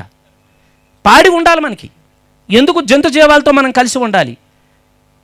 ప్రతి ఇల్లు అంటే కొన్ని ఆవులు, కొంత గో సమూహం ఎందుకు ఇంట్లో ఉండాలి నాయన. అది ఉంటేనే నువ్వు, పరువు ఉంటేనే పరపతి. ఏది నాకు అత్యవసరం ఉంది ఒక 5,000 అంటే నీ దగ్గర ఖరీదైంది ఏదో నాకు ఇవే, నీ 5,000 ఇస్తానంటాం ఇప్పుడు మనం. అదే గ్రామీణ ప్రాంతాల్లో రైతులు వాళ్ళకి ఎంత అవసరం అయితే అదే ఆ పక్క వంటి వాడిని తీసుకుంటాడు. సర్లే వాడికి పడినప్పుడు నాకు ఇస్తాడు. ఎవరైనా మనలాంటోడు వెళ్ళి ఆడు ఇవ్వకపోతే ఏం చేస్తామంటే అబ్బాయి అలా కాదు, వాళ్ళ వంశం చాలా గొప్పది, వాళ్ళ వంశ మర్యాదకైనా వాడు అప్పు తీరుస్తాడు. అంటే అంత పరువు ఉండేది అప్పట్లో, ఆ పరపతి ఉండేది. ఇదంతా మనకు తెలియకుండానే మన వెనకాతలు వస్తుంటుండే సంస్కృతి సాంప్రదాయాల్లో మన వారసులు, మన వారసత్వ సంపద అది భారతదేశం. అయితే దాని ఆచారం ఎప్పుడైతే మనం కరెక్ట్గా అంతరార్థం వైపు వెళ్ళకుండా ఆడంబరాల వైపు వెళ్ళిపోయింది, అది తప్పటడుగు. ఏ అడుగండి? అంతరార్థాలు. ఇప్పుడు చూడండి, కొత్త బట్టలు తెచ్చుకోవడం వరకే బాగానే ఉంది, కానీ ఎవరికి ఇవ్వాలో తెలియక లేదు. ఈ మధ్యన ఇది ఒక ఫ్యాషన్ అయిపోయింది. ఎంత అయింది ఏమిటని అడుగుతున్నారు పక్కింట్లో. మాకెంత అంటమ్మా 20K అయింది అంటున్నారు. వాళ్ళకి 20K అయిందంట. మనం వెళ్ళి 50K పోతే చేయకపోతే అలాగా పరువు. ఈ పరువు బరువు అయిపోతుంది. అంటే గుర్తుంచుకోండి, ఎక్కడైతే ఆచారంలో అంతరార్థము ఎవరికి అర్థం కాలేదో, ఆచారం ఆడంబరమైందో అక్కడ అనర్థాలు ఖచ్చితంగా జరుగుతాయి. దాని పేరే భారతదేశం. పండగల పేరుతో, పబ్బాల పేరుతో, దేవుళ్ళ పేరుతో, మతాల పేరుతో హత్యలు చేసుకుంటున్నాం. ఇది కాదు ఆచార అంతరార్థాల తాలూకా అసలు సిసలైనటువంటి అర్థం. గూఢార్థము పరమార్థము తెలుసుకోవాలి, లేకపోతే అనర్థమే. అంతే. అందుకు మనకు పండగలు ఉన్నాయని పొంగిపోవాలో, ఈ పండగలే మనకు పెద్ద ముప్పైనాయని బాధపడాలో తెలియని ఇటువంటి దిక్కుతోచని పరిస్థితుల్లో ప్రతిరోజు పండగే అని ప్రపంచానికి తెలియజేశారు పత్రిజీ. ధ్యానం ఉంటే జ్ఞానం ఉంటే. ఎందుకు ధ్యానం ఉందనుకోండి, ఆచారం ఏమిటో తెలుసు, అంతరార్థం ఏమిటో తెలుసు, దాన్ని అద్భుతంగా ఎలా జీవించాలో మనకి తెలుసు. ఒక్కల ముఖంలో కూడా అయ్యో సంక్రాంతికి నేను మా ఇంట్లో లేనన్న చిన్న విచారం కూడా ఇక్కడ లేదే. అదే మీరు ఏ ఇంటికని వెళ్ళండి, ఏం పండగో నాకు వచ్చింది ఒక పెద్ద దండగని ఎత్తుకొట్టుకుంటారు. వండలేక చూస్తున్నాం అన్నీ. అది బరువు అయిపోయింది. ఆభరణము ఈరోజు తలను మనం పెట్టుకోవాల్సింది ఆభరణం, కిరీటం, కానీ భారం పెట్టుకుని తిరుగుతున్నారు అందరూ. ఉండవే అమ్మ, పండగ పూట కదా 4 పూలు పెట్టుకుంటే వద్దులే, నాకు ఇప్పటికే తలనొప్పి ఎక్కువైంది, ఈ పూలు ఒకటి ఎందుకు నాకు అంటున్నారు. అంటే ఇంక దాన్ని కూడా మోసే పరిస్థితి ఎవరికి లేదు. అంత బండలైపోయి ఉన్నాం మనం. సో ధ్యానము, శాకాహారము, ఆత్మజ్ఞానం, ప్రతి ఆచారంలోనూ ఉన్నటువంటి సంస్కృతిని, సంప్రదాయాన్ని తిరిగి పురికి పుట్టించడానికి వచ్చే అద్భుతమైనటువంటి అవకాశం. అదే పిఎస్ఎస్ఎం. సార్ తర్వాత మనము భూమాత, భరతమాత, సీతమాత ఇట్లా స్త్రీని పూజించేటువంటి సాంప్రదాయం ఉన్నటువంటి మన దేశం ఇప్పుడు ప్రస్తుతం తరం చూసిన, అంతకుమునుపు మనం పుస్తకాలలో చదివిన స్త్రీ వరకు ఎంతో చాలా చాలా చాలా చాలా ఇబ్బందులకు గురవుతూ వచ్చింది. దీని మీద మీ యొక్క వివరణ. ఇదంతా ఏం లేదు, మెకాలే చదువుల వల్ల అయింది ఇదంతా. మన సంస్కృతి అంతా కూడా చిన్న భిన్నం కావడానికి ప్రధాన కారణం ఆంగ్లేయులు, మిగతా తురుష్కులు, మొఘలులు, వీళ్ళందరూ కూడా మన చరిత్రని మనకి తెలియకుండా మరుగున పరిచారు. అందుకే మనకేం తెలియట్లేదు. ఆ జ్ఞానాన్ని అంతా తీసేశారు, ఆ వేదిక్ నాలెడ్జ్ అని. చివరికి మనం ఏంటంటే అజ్ఞానులుగా తయారయ్యాం. మూర్ఖత్వం, మూఢాచారాలు, అర్థాలు, పెడర్థాలు అన్నీ తయారై మనకి గోమాతని మీరు అన్న ప్రశ్నలో అందరు ఆ లేడీ భావనలు అంటే తల్లుల భావాలని మనం ఎంతో గౌరవించాం, ఇప్పటికీ గౌరవిస్తున్నాం. కానీ మనకి రియాలిటీ తెలవాలి అని అంటే ఇటువంటి చర్చా వేదికలు ప్లస్ నిజమైన ఆధ్యాత్మికత అనదగ్గ పిరమిడ్ స్పిరిచువల్ సొసైటీ మూవ్మెంట్లో మనం స్వజ్జన సాంగత్యం స్వాధ్యాయం చేస్తే అన్నీ అందరికీ మనం మళ్ళా ఆ సంస్కృతి మనం మళ్ళీ నిలగొల్పుతామనే నమ్మకం నాకుంది. కరెక్ట్. అది అయితే నేను ఇక్కడ మీతో ఏకీభించలేను. ఎందుకంటే మీరు అన్నట్లుగా బయట సంప్రదాయం మనకు వచ్చి భారతదేశ సంప్రదాయాన్ని నాశనం చేసింది కాబట్టి స్త్రీ ఈరోజు సరిగా గౌరవించబడట్లేదు అనుకుందాం. కానీ ఒకసారి ఆలోచిస్తే ఇంకా వెనక్కి వెళ్తే మహాభారత సమయంలో కుంతీదేవి, మాద్రి అక్క చెల్లెళ్ళు, భర్త చనిపోతాడు పాండురాజు, మాద్రి సహగమనం చేసింది. మరి అప్పుడు ఏ బ్రిటిష్ వాళ్ళు లేడు కదా. కరెక్టే. కానీ మన అందుకే దేశకాలమాన పరిస్థితులు ఎగ్జాక్ట్లీ. అంటే మనం ఎప్పుడు కూడా ఫ్రెండ్స్ వాళ్ళ వల్ల ఇలా అయిపోయింది అనడం కన్నా మన వల్లే ఇలా అయింది అనుకో. అది ఎలాగూ తప్పదు, అది మన వల్లే. అది ఎగ్జాక్ట్లీ మన వల్లే. బ్రిటిష్ వాళ్ళు వెళ్ళిపోయి కూడా అప్పుడే 70 ఏళ్ళు. మరి ఎందుకు ఇంకా ఉంది అంటే అదే మన వాళ్ళే ఆ ముసుగులో ఉన్న బ్రిటిష్ వాళ్ళు. అంటే వీటన్నిటికీ ఒకటే ఆన్సర్, ఏ జ్ఞానం లేకపోవడం, అజ్ఞానమే. అది ఏ యుగమైనా ఎవడైనా, ఏ బ్రిటిషుడు రాని, ఎవడని. సో ఆనంద్ గారు ఇచ్చిన మంచి ప్రశ్న అది. ఏంటంటే స్త్రీ నిజంగా ఆ యుగం నుంచి యుగం వరకే స్త్రీ అనగదొక్కబడుతుంది. కానీ ప్రతి యుగంలోనూ ఆమెని ఉద్ధరించడానికి ఎవరో ఒకరు వస్తూనే ఉన్నారు. నిజంగా చూడండి, సతీసాగమనం ఎంత భయంకరమైన వ్యవస్థ ఉండేదో. తర్వాత చిన్నపిల్లలకు పెళ్లి చేసి ఆమె భర్త చనిపోగానే ఆమెని వైధవ్యం పెట్టేసి ఎంత బాధ అనుభవించేవాళ్ళు. ఇవన్నీ ఒక్కొక్క యుగానికి ఒక్కొక్క యుగ పురుషుడు వస్తూ వెళ్ళాడు. కానీ బాగా ఆలోచిస్తే ఇంకా వెనక్కి వెళ్తే శ్రీరాముడు తన భార్యను కూడా బయటికి పంపించాల్సిన పరిస్థితి ఉంది. అది మళ్ళీ మనం సీతాయనం కొత్తగా అసలు మారాలి. అంటే యుగానికి అందుకే ఆ రామాయణం వదిలేసి కొత్త సీతాయనం పట్టుకోవాలి. ఇంకా అంటే మనం నరాలను మరి జీర్ణించిపోయింది. మూలంలోకి వెళ్దాం ఒకసారి. ఫైనల్గా ఇక్కడ ఏం చెప్పబడుతుందంటే మీరు ఎంత వెనక్కి వెళ్ళండి, ఎంత ముందుకు రండి, అజ్ఞానమే అన్నిటికీ ప్రధానం, సమాజమే నేరస్తురు. ఇక్కడ నంద ఒక్క మాటలో చెప్పాడు. ఇక్కడ ఎవరిని తప్పు పడతాం, వాడిని వీడిని తప్పు పట్టలేం. ఫైనల్గా సమాజమే నేరం. శ్రీరామచంద్రుడు శంభుకుడు అన్నవాడు వేదం చదివాడన్న కారణంతో మరణశిక్ష వేశాడు శంభుకుడికి. మరి శ్రీరాముడు స్వయంగా ఇవ్వాల్సి వచ్చింది. అక్కడ నేరస్తుడు శ్రీరాముడు కాదు, ఆ సమాజం. శ్రీకృష్ణుడు ఆధ్వర్యంలో ఇరావంతుడు అన్నవాడికి నరబలి ఇవ్వబడింది. అక్కడ నేరస్తుడు శ్రీకృష్ణుడు కాదు, సమాజం. కనుక ఫ్రెండ్స్, ఇక్కడ వ్యక్తులు ఎప్పుడూ కూడా తప్పుపట్టడానికి వీలు లేదు. వ్యవస్థలోనే లోపం ఉంటుంది, అదే సంప్రదాయంగా మారిపోతుంది, అదే సంస్కృతి అవుతుంది, అదే సంప్రదాయం అవుతుంది. అందుకని ఈ మహనీయులు పత్రిజీ లాంటి వాళ్ళు చూడండి, పత్రిజీ యొక్క వర్క్ ఎక్కడ స్టార్ట్ అవుతుందో మీకు గమనించండి. ఆయన వ్యవస్థను కానీ లేదంటే పలానా గురువులు కానీ లేకపోతే పలానా వాళ్ళని కానీ పాయింట్అవుట్ చేయకుండా ముందు నిన్ను నువ్వు సరి చేసుకో అనడంతోనే ప్రారంభించాడు. ఎందుకంటే మనల్ని బట్టి వ్యవస్థ తయారవుతుంది, వ్యవస్థను బట్టి సంస్కృతి వస్తుంది, సంస్కృతిని బట్టి సంప్రదాయం వస్తుంది. We create our own reality. దీనికి ఎవడు బయటవాడు కారణం కాదు మై డియర్ ఫ్రెండ్స్. మన బుర్రలు ఎందుకు వాడట్లేదు మనం, మన చైతన్యాన్ని ఎందుకు వాడట్లేదు మనం? ఈరోజు కూడా మీలో ఇంకా చాలామంది ఇలా చేస్తే మంచిదంట అని చేసేవాళ్ళు ఎంతమంది ఉన్నారు? ఇప్పుడు కూడా మీ ఇంట్లో జరుగుతున్న ఆచారాలు, క్రతువులు, పండగలు, పబ్బాలు, పెళ్ళిళ్ళు, తద్దినాలు 3 సార్లు తెప్పాలి, 4 సార్లు తెప్పాలి, దానికి మీకు కారణం తెలుసా? తెలీదు. వాళ్ళు చెప్పారు కాబట్టి చెయ్యాలి. ఆ చెప్పారు కాబట్టి చెయ్యాలన్నది పక్కన పెట్టి మీలో గనక ఒక నవీన చైతన్యాన్ని ఉద్భవిస్తే ఆ సమాజంలో మార్పు వస్తుంది. ఎందుకంటే మనమే సమాజం కాబట్టి. ఆ సమాజాన్ని మార్చడానికి ఈ యుగంలో ఇప్పుడు అత్యంత అవసరమైంది అన్నీ మూసేసేయి, కళ్ళు మూసేసేయి, నోరు మూసేసేయి, నీ చైతన్యం ఓపెన్ చేయి. అదే ధ్యానం. అందుకనే ధ్యానమే శరణ్యం. మంచి ప్రశ్న వేశాడు. గోమాత, భూమాత, స్త్రీమాత, ప్రకృతి మాత, ఇలా అనేక మాతలు ఉంటారు కదా. స్త్రీతత్వం ఇది చాలా లోతైన ప్రశ్న. వంశీ గారు చెప్పినట్లు స్త్రీ అన్నది కేవలం మనం అనుకుంటున్నటువంటి శరీర రూపం మాత్రమే కాదు.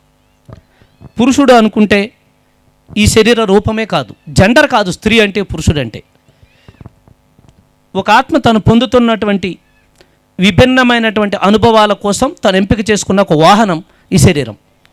కొన్నిసార్లు స్త్రీగా ఉండొచ్చు, కొన్నిసార్లు పురుషుడిగా ఉండొచ్చు. ఈ మాత అన్న తత్వం, భారత మాత, తెలుగు మాత, తెలంగాణ మాత, ఇవన్నీ మనకు మనం సృష్టించుకున్నవి తర్వాత కాలంలో.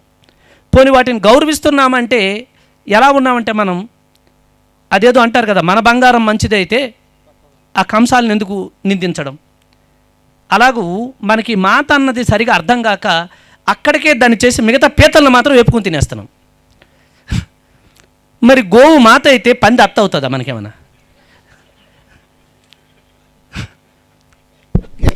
గేదె చెల్లెవునే అవుతుందా మనకేమన్నా? కదే మరదలు అవుతుందా? చెప్పండి.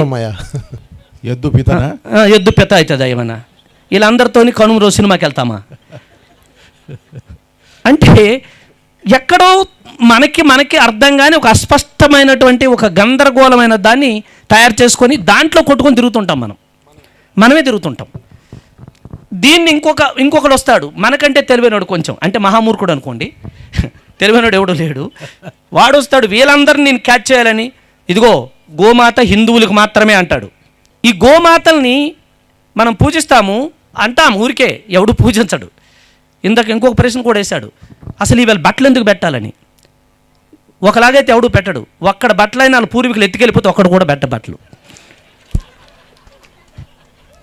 చందన బ్యారసు, బొమ్మన బ్యారసు నుంచి 20K 50K తెచ్చిన బట్టలు ఆడ పెడతారు, అన్నీ వేస్తారు, కవర్లు ఇప్పుతారు, అంటే ఏదో అంతా ఇచ్చేస్తున్నట్టు ఫీల్ అయిపోతారు. 3 సార్లు ఇలా అంటారు. పాటను కూడా అందరూ ఒక్క చీర పట్టుకెళ్ళిపోని మంత్రగాన్ని పిలుస్తారు. చాలామంది ఈ మధ్యన ఇంట్లోకి వెళ్తుంటాం, వాళ్ళు వచ్చిన వెంటనే ఈ కాలు జల్లు కడిగేసి ఇట్లా ముక్కేసి, అక్కడ సాయిబాబా ఉంటాడు, పాపం అలా ఉంటాడు ఆయన దగ్గర ఏముండదు. ఈయన వెళ్ళినట్టునే ఈయన మెడలో గొలుసు తీసి ఆయనకి వేస్తాడు, ఈ చేతిలో వాచి తీసి ఆయన కడతాడు, ఈవేళ సంపాదించిన డబ్బు తీసి అక్కడ పెడతాడు, అంతా నీదే బాబా అంటాడు. పొరపాటున కానీ ఆయన నమ్మేసి మనలాగా తీసుకుంటే ఒక 10 తీసుకున్నాడు అనుకో, ఎక్కువ అక్కర్లేదు, ఫోటో తీసి పోలీస్ స్టేషన్లో కంప్లైంట్ పెడతాడు, మా విగ్రహం ఈ మధ్యన దొంగలాడేస్తుందని. అంటే మనకున్న నమ్మకానికి అపనమ్మకానికి, జ్ఞానానికి అజ్ఞానానికి, పక్కోడి దగ్గర మనం ప్రదర్శిస్తున్న ప్రదర్శనకి అసలు సంబంధమే లేదు. వాడిని చూసిన తర్వాత మనం ఏం చేస్తాం, ఇంకొక 2 అడుగులు సాయిబాబా ప్లస్ కృష్ణుడిని కూడా పెడతాం. ఈయనకేమో పురాణాలు దొంగని తీసుకొచ్చి ఇంట్లో పెట్టుకుంటాం, చోరీ పెట్టుకుంటాం.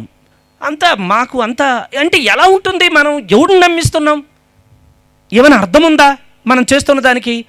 ఇదంతా చూస్తున్న ఇంకొక ఆయన నవ్వుకుంటుంటాడు. సో మై డియర్ ఫ్రెండ్, మీరు ఒక్కటే ఆలోచించండి. ఒక నగ కొన్నారు మంచిది, ఈరోజు వెంకటేశ్వర స్వామికి వేస్తున్నామండి, పొరపాటున లటకం తీసేయాలి ఆయన అక్కడ, ఇంకంతే. ఇంకొక మరీ దారుణం, మన తిండి కోసం వాడెవడో ఆవును చంపుతాడని మనం పందిని చంపేస్తున్నాం. పంది మనకు శత్రువు అయింది. ఏం శత్రువు దానికి మనకి? గోవు మాట అయినప్పుడు పంది అత్తెందుకు అవ్వదు? పంది ఎందుకు మనం చంపాలి దాన్ని? అదేంటది, నెమల్ని మనం ఇంకో పక్షిని అద్భుతంగా ఆరాధిస్తున్నప్పుడు కాకి ఎందుకు మనకు దూరమైంది? అవును. జాతీయ పక్షి. జాతీయ పక్షి అంటే మనమే మనకు తెలియని ఒక అస్పష్టత, గందరగోళంలో ఉంటున్నాం చూసారా, దాని పేరే చీకటి అజ్ఞానము. చీకటి అజ్ఞానం. అక్కడ సంస్కృతి లేదు, అక్కడ సంప్రదాయం మంట కలిసింది. ఎక్కడైతే సకల జీవరాశులు సదా గౌరవించబడతాయో, ఎప్పుడు చనిపోయేది చనిపోతుంటుంది, పుట్టేది పుడుతూ ఉంటుంది, ఎవరి ఎవరి ఇచ్చ వాళ్ళది, ఎవరి నమ్మకం, ఎవరి సమ్మతం వాళ్ళ మతం అని ఎవరైతే అందరిలోనూ అందరినీ గౌరవిస్తారో అది సరైన సంస్కృతి, సంప్రదాయం. అది ఈ ప్రపంచానికి నేర్పింది భారతదేశం. కానీ పొరపాటు ఏమైందంటే భారతదేశానికి ఈరోజు తన సంస్కృతి ఏంటో, తన సంప్రదాయం ఏంటో తనకే తెలియని పరిస్థితిలో, దిక్కుతోచని స్థితిలో ఉంది. ఇది కడు విచారించదగ్గ విషయం. అయితే ఖచ్చితంగా చెప్పగలము, ఒక 30 సంవత్సరాలు పత్రిజీ చేసినటువంటి ఒక కృషితో వాటికి నూకలు చెల్లాయి. గట్టిగా చెప్పలకూడదాం. అజ్ఞానానికి, అశాంతికి, అంధకారానికి, హింసకి నూకలు చెల్లాయి. రామాయణం కాలం అయిపోయింది, ఇప్పుడు సీతాయనం ప్రారంభమైంది. అందుకే గడిచిన 2 సంవత్సరాల నుంచి పత్రిజీ స్త్రీ శక్తికి అగ్రతాంబూలం ఇస్తున్నారు, మహిళా ధ్యాన మహాచక్రం పేరుతో. రామాయణంలో ఉన్న సీత తత్వాన్ని మర్చడం వల్ల రామాయణం అభాస పాలైంది, విమర్శన పాలైంది. రామాయణం విమర్శ ఏమిటి అసలు? ఎవరంటే వాళ్ళు విమర్శిస్తున్నారు. ఒక సజీవ సంస్కృతి అది. అంటే గంగానదిలో అశుద్ధం కలిపినట్టు అలా విమర్శిస్తున్నారు రామాయణాన్ని. ఆ రామాయణానికి తిరిగి రాజ్యం వచ్చే సమయం ఆసన్నమైంది. ఆ సమయం మనదే, దాని పేరు సీతాయనం. అందుకే పత్రిజీ ఇప్పటికి 35,000 సీతాయనం పుస్తకాలను ప్రపంచానికి అందించారు. ఎన్ని లక్షల కాపీలు అందిస్తారో చెప్పనలవి కాదు. ఇట్ ఇండికేట్స్, ఈ సింబాలిక్గా ఒక నినాదం, నాయనా ఈ భూమి మీద అశాంతికి, అజ్ఞానానికి నూకలు చెల్లాయి, నిజమైనటువంటి సంస్కృతికి, సంప్రదాయానికి శ్రీకారం చుట్టడం జరుగుతుంది. దాని పేరు స్త్రీ శక్తి అని మనం సగర్వంగా తెలుసుకోవాలి. ప్రతి పురుషుడిలోనూ ఇది చాలామందిలో ఉంది. ఇప్పుడే ఒక ప్రశ్న కూడా చాలామంది ఉదయిస్తుంది, వీళ్ళు బాగానే అంటున్నారు కానీ అక్కడ ఎవరు చీర కట్టుకోలేదని. ఇక్కడ ఎవరు చీర కట్టుకోలేదు, మా మహిళా ధ్యాన చక్రం అని అందరూ పురుషులు అంటున్నారు. పురుషులు స్త్రీలు అంటే మనం సర్టిఫికేట్ల మీద రాసుకున్న మేలా ఫిమేలా లేదు. ఈ మధ్యన ఒకటి పెట్టారు సుప్రీంకోర్టు ఆర్డర్తో. మూడోది థర్డ్ జెండరా కాదు, ట్రాన్స్జెండరా కాదు. ఈ నేను స్త్రీని అనుకుంటే పూర్తిగా స్త్రీ కాదు, నేను పురుషుడిని అనుకుంటే వాడు పురుషుడు కాదు. దాని పేరు అహంకారం. దాని పేరేం పేరండి? అహంకారం. ప్రతి పురుషుడు నేను స్త్రీని అని తెలుసుకున్న రోజు అప్పుడు వస్తుంది జ్ఞానం. అలా ఈ ప్రపంచానికి చాటి చెప్పాడు ఓషో. ఓషోకి ఒకసారి గట్టిగా చెప్పకూడదాం. స్త్రీ శరీరం ధరించి ఈ భూమి మీదకి వచ్చిన ప్రతి ఒక్కరూ పురుషుడు అన్న పుస్తకం చదవండి. పురుషుడు అని భావిస్తున్న ప్రతి మనిషి స్త్రీతత్వం అన్న పుస్తకాన్ని చదవండి. అర్థమవుతుంది మీలో ఉన్న అద్భుతమైనటువంటి స్త్రీతత్వం ఎక్కడుందో. ఒక మనిషి అంటే చైతన్యము, శక్తి, జ్ఞానము. జ్ఞానం కనిపించదు, ప్రకాశిస్తుంది. ఈ చైతన్యం సన్నగా ఉన్నాడా, ఎర్రగా ఉన్నాడా, తెల్లగా ఉన్నాడా, పొట్టిగా ఉన్నాడా, పొడుగ్గా ఉన్నాడా, ఇది వచ్చేసిందా రాలేదా, విగ్గా గోరెంటాక, ఇవన్నీ చైతన్యం. కానీ ఈ చైతన్యం ఇలా నడుస్తుంది అంటే అందులో శక్తి ఉంది. ఆవిడ పేరు స్త్రీ. ఎవరైతే తన స్త్రీని తను పోషించుకుంటాడో తన చైతన్యం అజరామంగా ఉంటుంది. అందుకు కృష్ణుణ్ణి ఇప్పటి వరకు మనం కృష్ణుడా మాకు తెలుసన్నంతగా భావిస్తాం.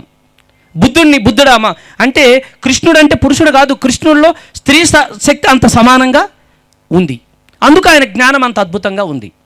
ధ్యానం ద్వారా పత్రిజీ చేసినటువంటి ప్రక్రియ ఈ యొక్క అర్ధ నారీశ్వర తత్వం.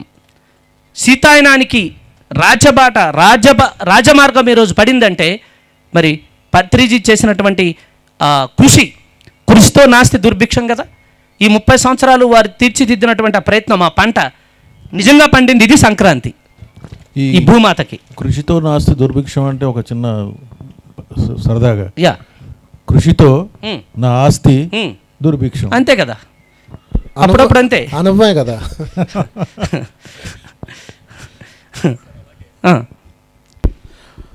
సప్తర్షుల కాలం నుంచి మొదలు పెడితే ఇప్పటి వరకు ఎంతోమంది ఈ భూమి మీదకి వచ్చారు, ఎంతోమంది మహానుభావులు. ఎగ్జాంపుల్కి మనం బుద్ధ భగవానుని తీసుకుంటే అహింసకి పెద్దపీట వేశారు ఆయన. అలాగే ధ్యానానికి రాజబాట వేశారు ఆనాపానసతి పేరుతో. అయితే ఇదే బుద్ధుని యొక్క శిష్యులు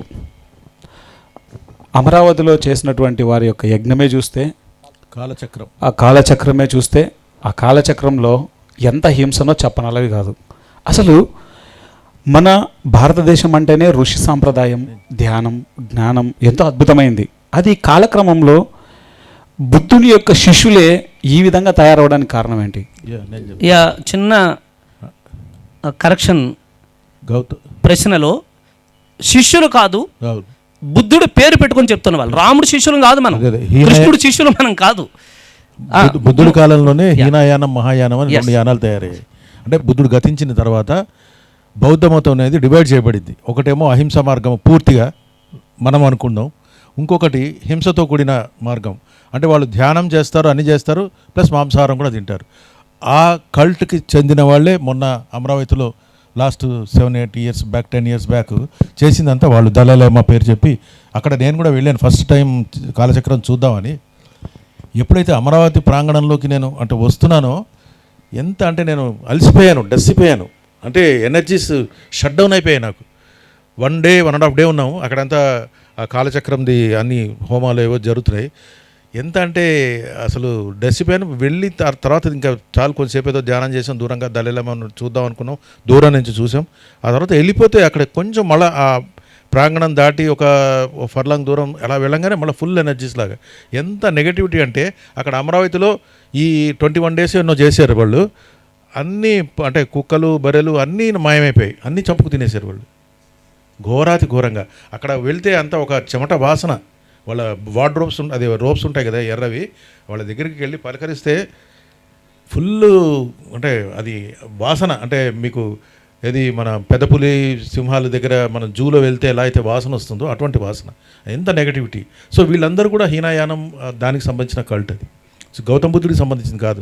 శిష్యులు ప్రశిష్యులు అన్నాను కదా, ఆ ప్రశిష్యులు చేసిన పరంపర అది పరిడవిల్లుతుంది. అది పెంచి పోషిస్తుంది, సమాజం పెంచి పోషిస్తుంది. సేమ్ ఇందాక మనం అనుకున్నట్టుగా. ఫ్రెండ్స్, సత్యనారాయణ గారు చెప్పినట్లు బుద్ధుడు ఈ ప్రపంచానికి ఒక తొలి విత్తనం నుంచి మహావృక్షంగా ఎదిగాడు. దాని ఫలాలే అహింస, ధ్యానము. ఒకసారి గౌతమ బుద్ధుడు గట్టిగా చప్పట్లు కొడదాం. బుద్ధుడు అంటే వ్యక్తి కాదు, బుద్ధుడు అంటే ఒక అవతారం. ఏ అవతారము గాల్లో నుంచి రాదు, ఒక మాంసపిండంగా తల్లి కడుపులో నుంచే వస్తుంది. ఈ మాంసపిండము కేవలం 3 పూటాలు పిండాలు తింటే ఎదుగు బొదుగు లేకపోతే చచ్చిపోయిన తర్వాత కూడా పిండాలు పెడతారు. అందుకే మనం చనిపోయిన తర్వాత కూడా పిండాలు ఎందుకు పెడతారంటే వీడికి ఎంతకంటే ఏం లేదు, పిండం తినడమే వచ్చు అని. అదే అండపిండ లెవెల్లో బ్రహ్మాండంగా లేదు, కాలేదు. సో అండపిండ బ్రహ్మాండం. బుద్ధుడు మిగతా మీరు ఇంతకు చెప్పిన మహానుభావులందరూ ఏం చేశారంటే పిండాన్ని ఒక పూట తిని రెండు పూట్ల నిరాహారం ఉన్నారు, సాధనలో ఉన్నారు, ఆచార్య సాంగత్యంలో ఉన్నారు. ఈ శరీరంతో ఉండగానే వాళ్ళు బ్రహ్మాండాన్ని తెలుసుకున్నారు. అందుకు వాళ్ళకి పిండాలు ఉండవు, ప్రసాదాలు ఉంటాయి. నందప్రసాదం. ఎవరికైనా చెప్పండి, ఇక్కడ షిరిడి సాయిబాబాకు పిండం పెట్టినోడు ఒక్కడైనా ఉన్నాడా? అమ్మో. ప్రసాదం పెట్టిన వాళ్ళు ఎంతమంది ఉన్నారు? చేతులు పెట్టండి. ఏం మీ తాత? మీ తాతకు పిండమా? షిరిడి సాయిబాబాకి ప్రసాదమా? అంటే ఏమైంది ఇక్కడ? షిరిడి సాయిబాబా అన్న ఆయన ఈ శరీరాన్ని బ్రహ్మాండం చేసుకున్నాడు కాబట్టి ఆయన ప్రసాదాలు పొందుతున్నాడు.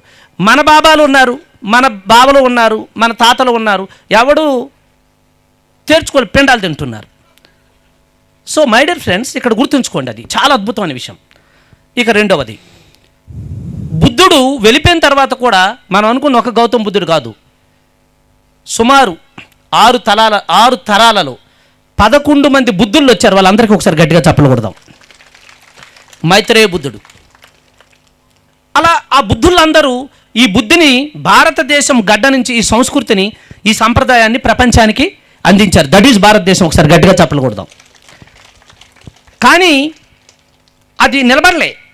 కొన్ని రోజులకి మంది ఎక్కువైతే మజ్జిగ పలసనైపోద్ది కదా.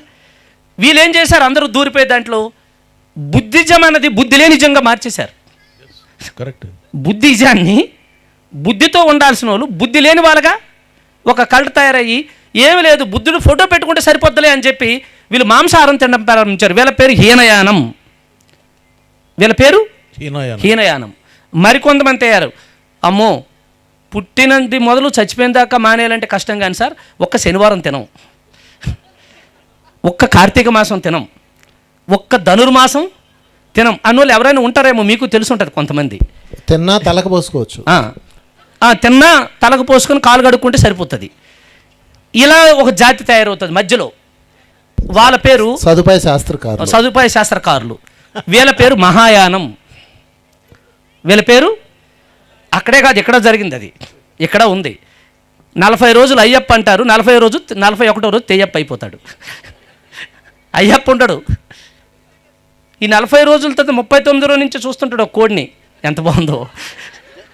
Just 20 days. అది ఎక్కడికి వెళ్ళిపోనే వద్దు, జాగ్రత్త. ఈ అయ్యప్ప ఎక్కడ అవుతాడు, ఎక్కడ తెయ్యప్ప అవుతాడు. దిస్ ఈజ్ కాల్డ్ మహాయానం. మనిషిగా పుట్టింది బుద్ధుడు వారసత్వంలో పుట్టిన మనము, బుద్ధుని మతంలో పుట్టిన మనము, బుద్ధుడు అడుగుజాడల్లో పుట్టిన మతం. ఇంకా మనం హింసకి, ఇంకా మనకి వెళ్ళడం సరైన కాదు అని ఓ 100కో 1,00,000కో ఒకడు మిగులుతాడు చూసారా, వాడి పేరు వజ్రయానం. ఆ వజ్రయాన బుద్ధులు ఇప్పటికీ హిమాలయాల్లో ఎంతోమంది ఉన్నారు. వాళ్ళందరికీ ఒకసారి గట్టిగా చెప్పకూడదాం. ఆ వజ్రయాన బుద్ధులకి వారసులే ఇగో ఈ మైత్రేయ బుద్ధులు, పిరమిడ్ మాస్టర్స్. శిష్యుడు అన్న పరంపర లేదు, బుద్ధుడు చెప్పలేదు. కానీ కాలచక్రం కాదది, కాలికేయ చక్రం. ఆ కాలచక్రం చేసిన హింసని పూర్తిగా రూపుమాపడానికి పత్రిజీ ఆధ్వర్యంలో 11 రోజులు అదే బుద్ధుడు ముందు మనం చేశాము ధ్యాన మహాచక్రం. 2010 లక్ష్మణరావు గారి ఆధ్వర్యంలో అదే ప్లేస్లో అమరావతిలో బ్రహ్మాండంగా అత్యంత ఎనర్జెటిక్. రెండింటికి నేను అటెండ్ అయ్యా. ఆ కాలచక్రానికి ప్లస్ మన కాలచక్రం ధ్యాన దానికి ఇది ఇందులో ఉన్నటువంటి గొప్ప వైవిధ్యం. అది మనం చేస్తున్నటువంటి నిజమైన కలుపు మొక్కల ఏరివేత. గట్టిగా చెప్పండి. కలుపు మొక్కల పంటలాగే ఉంటుంది. పంట బాగా పండాలంటే దాని పేరే pyramid spiritual society moment. Next తిరిగి పండగ దగ్గరికి వస్తే భోగి రోజున పాత వాటిని అన్నింటినీ మనం కాల్ చేయాలంటుంటాం. అసలు ఈ పాత వాటిని కాల్ చేయడం అనే దానికి ఆ బీజం ఏంటి? మళ్ళీ అర్థము బీజార్థం పెడార్థం చెప్పాలంటే ముందు పక్కింటి అర్థం తెలుస్తుంది. మనకు నచ్చనోడు ఆస్తులు ఏమైనా ఉంటే భోగి రోజు కాల్ చేస్తే కేసు ఉండదు. అది మనం చేసే పని. పక్కవాడికి గడ్డి కుప్పలు, పక్కవాడు ఇరిగిపోయిన మంచాలు వారింట్లో తయారు, వాళ్ళ ఇంట్లో తయారు, పక్క వాళ్ళు తీసుకొచ్చి భోగిలు వేస్తారు. ఏమంటే భోగిలు వేసాం, కేసు లేదు కదా. దొమ్మి కేసు. ఓకే. పాతకి మంగళం పాడి కొత్త వాటిని ఆస్వాదించడమే భోగి. పాతని తగలబెట్టాలి. అయితే నందగారు చెప్పినట్టు పక్కింటి పాత కాదు, మన పాత ఆలోచనలు, పాత వస్తువులు. నిజంగా చూడండి, ప్రతి ఇంట్లో అటక మీద కనీసం తిరగని ఫ్యాను, ఇరిగిపోయిన కుర్చీ ఖచ్చితంగా ఉంటాయి. అవి ఏమవుతాయి అంటే వాటిని ఇవ్వడానికి మనకి ఇక్కడేదో కలుక్కుమని ఉంటుంది. దాన్ని మనం వదలకపోతే ఏమవుతుందంటే, ఒకసారి ఆలోచించండి, ఇరిగిపోయిన కుర్చీనే వదలలేని మనం శరీరాన్ని వదిలినప్పుడు ఆ ఇంటిని వదిలి ఎక్కడికి వెళ్ళరు, అక్కడే ఉంటారు. అంటే మనం ఎర్త్ బౌండెడ్ సోల్స్ అవుతాం, విముక్తం కాని ఆత్మలం అయిపోతాం, అందులో సందేహం లేదు. అందుకని అసలు భోగి అర్థం ఏంటంటే, మా ఇంట్లో ఒక ఇరిగిపోయిన మంచం ఉంది, కాలు ఇరిగిపోయింది అనమాట, అది మడత మంచం, అది పక్కన ఉంటుంది అనమాట. మీ అందరికీ డౌట్ రావచ్చు, ప్రపంచం అంతా వంశాలు ఇంట్లోనే ఉంది అంటే ఎవరి మీద చెప్తే మళ్ళీ నా ఇంకా గుర్రుగా చూస్తారు, అందుకని నా మీదే చెప్పుకుంటా. మా మామగారు దాన్ని నా బండికి అడ్డం వస్తుంటుంది అనమాట. అడ్డం వస్తుంటే నేను అంటాను, ఎవరికైనా ఇవ్వచ్చు కదా, ఇరిగిపోయిన మంచం, కాలు ఇరిగిపోయిందంటే టేకు మంచం అలా ఇవ్వకూడదు అందే. అంటే సరేలే, నా తాతగారు గుర్తుంది.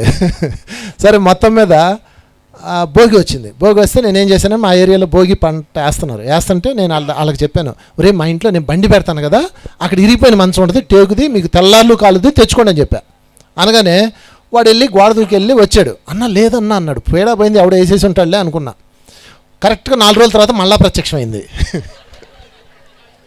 మా మామగారిని అడిగాను, ఇది ఎక్కడ పోయింది ఎట్టొచ్చిందంటే, అరే భోగిరా తగలిట్టి చేస్తారు వేదవలో, అందుకే అటక మీద పెట్టా అంది. సో మా మామగారిని అంటే మీకు అంత సంతోషం, ఒక్కసారి మీ అటక తీయండి, ఎన్ని ఉన్నాయో. మీ బీరువా తీయండి, 200 చీరలు ఉంటాయి, అందులో కనీసం 50-70 వాడరు. ఇలాంటి ఎన్ని చెత్త మన ఇంట్లో ఉందో, మనం మరణించాక బతుకున్నప్పుడే వాడని వస్తువు మరొకళ్ళకి ఇవ్వడానికి, ఉపయోగపడని వస్తువు ఇవ్వడానికి ఒప్పని మనసు చచ్చాక ఆ ఇంటిని ఎలా వదిలేస్తుంది చెప్పండి. కనుక ఖచ్చితంగా బీరువా చుట్టూ తిరగాలి. మీకు ఇంకొక విషయం చెప్తాను. ఇంపోర్టెడ్ స్టోర్స్ అని తెలుసా? ఎప్పుడైనా విన్నారా? ఇంపోర్టెడ్ స్టోర్స్ విన్నారా లేదా? ఎందుకు వినరు? మీరు విన్నారా? Imported stores, imported goods. అవును, ఇంపోర్టెడ్ గూడ్స్. ఇంపోర్టెడ్ గూడ్స్ అమెజాన్లో ఇప్పుడు అన్ని పెడితే అక్కడి నుంచి దానికి ఎగబడి కొంటుంటాం మనం వెళ్ళి. బ్రాండ్ వెనకాతల made in Germany, from Australia, Singapore brand అని పేరు. అసలు కదా చెప్పనా, అన్ని ఇక్కడ తయారైతాయి. ఆ దేశంలో ఉన్న సంస్కృతి ఏంటంటే, వాళ్ళు వాడిన తర్వాత ఒక వస్తువు కొన్న తర్వాత సరిగ్గా 1 year తర్వాత అది ఎంత కాస్ట్ కానీ వెంటనే పక్కన పెట్టేస్తారు. వచ్చిన దానికి అమ్మేస్తారు వాళ్ళు దాన్ని. అది ఏదైనా fan, AC, computer, anything dissolve చేశారు. ఫోన్స్ అన్నీ కూడా 1 yearలోనే. ముఖ్యంగా డెన్మార్క్, నార్వే, జర్మనీ, సింగపూర్, మలేషియాలో కదా, మలేషియా మన బాబులు అడదది, మనం ఎక్కువ మంది ఉన్నాం కాబట్టి. సో ఇలాంటి కొన్ని దేశాలు, యూఎస్ఏ, కొన్ని ప్రాంతాలు, కొన్ని సిటీస్, అవి కొత్తగానే ఉంటాయి సహజంగా. అక్కడ డస్ట్ ఉండదు, ఏముండదు, వాళ్ళ యూటిలైజేషన్ చాలా తక్కువ ఉంటుంది కాబట్టి దానికి చిన్న ప్యాక్ చేసి ఇచ్చేస్తే ఇంపోర్టెడ్ గుడ్స్ అని మనం సంకలు కొట్టుకొని పోయినా కూడా వదలం. మనం పోయినా ఇక్కడ వదలం. అమెరికా నుంచి తెచ్చానండి, పని చేయట్లేదు కానీ ఉండనివ్వండి, అక్కడ ఉంటుంది అంటారు. వాడేం చేస్తాడు, ఏ వస్తువు అయినా ఎంత కాస్ట్ అయినా 1 year తర్వాత అక్కడ హాయిగా వదిలేస్తాడు. ఇది వదలడము అన్నది అత్యంత అద్భుతమైనటువంటి ఆధ్యాత్మికత. లెట్ గో, అదే భోగి. చెప్పండి, గట్టిగా చెప్పండి. వదలడము, లెట్ గో అంటే నీది వదిలే అన్నట్టు ఉంటుంది. అది లెట్ గో అంటే వాళ్ళు లేస్తాడు, వదలడము. ఈ వదలడం అన్నది ఎక్కడి నుంచి వదలాలో తెలుసా? ఆస్తులు అంతస్తులు మీ తర్వాత వదలండి, ఇక్కడ వదిలేయొద్దు, ఇక్కడ ఎవరికి అక్కర్లేదు. కానీ మీ అప్పులు అంతకంటే వదలొద్దు. ఇక్కడ అసలు మీరు వదలాల్సింది ఏమిటంటే ఈ ప్రాంగణం నుంచి దుఃఖము. చెప్పండి, దుఃఖం.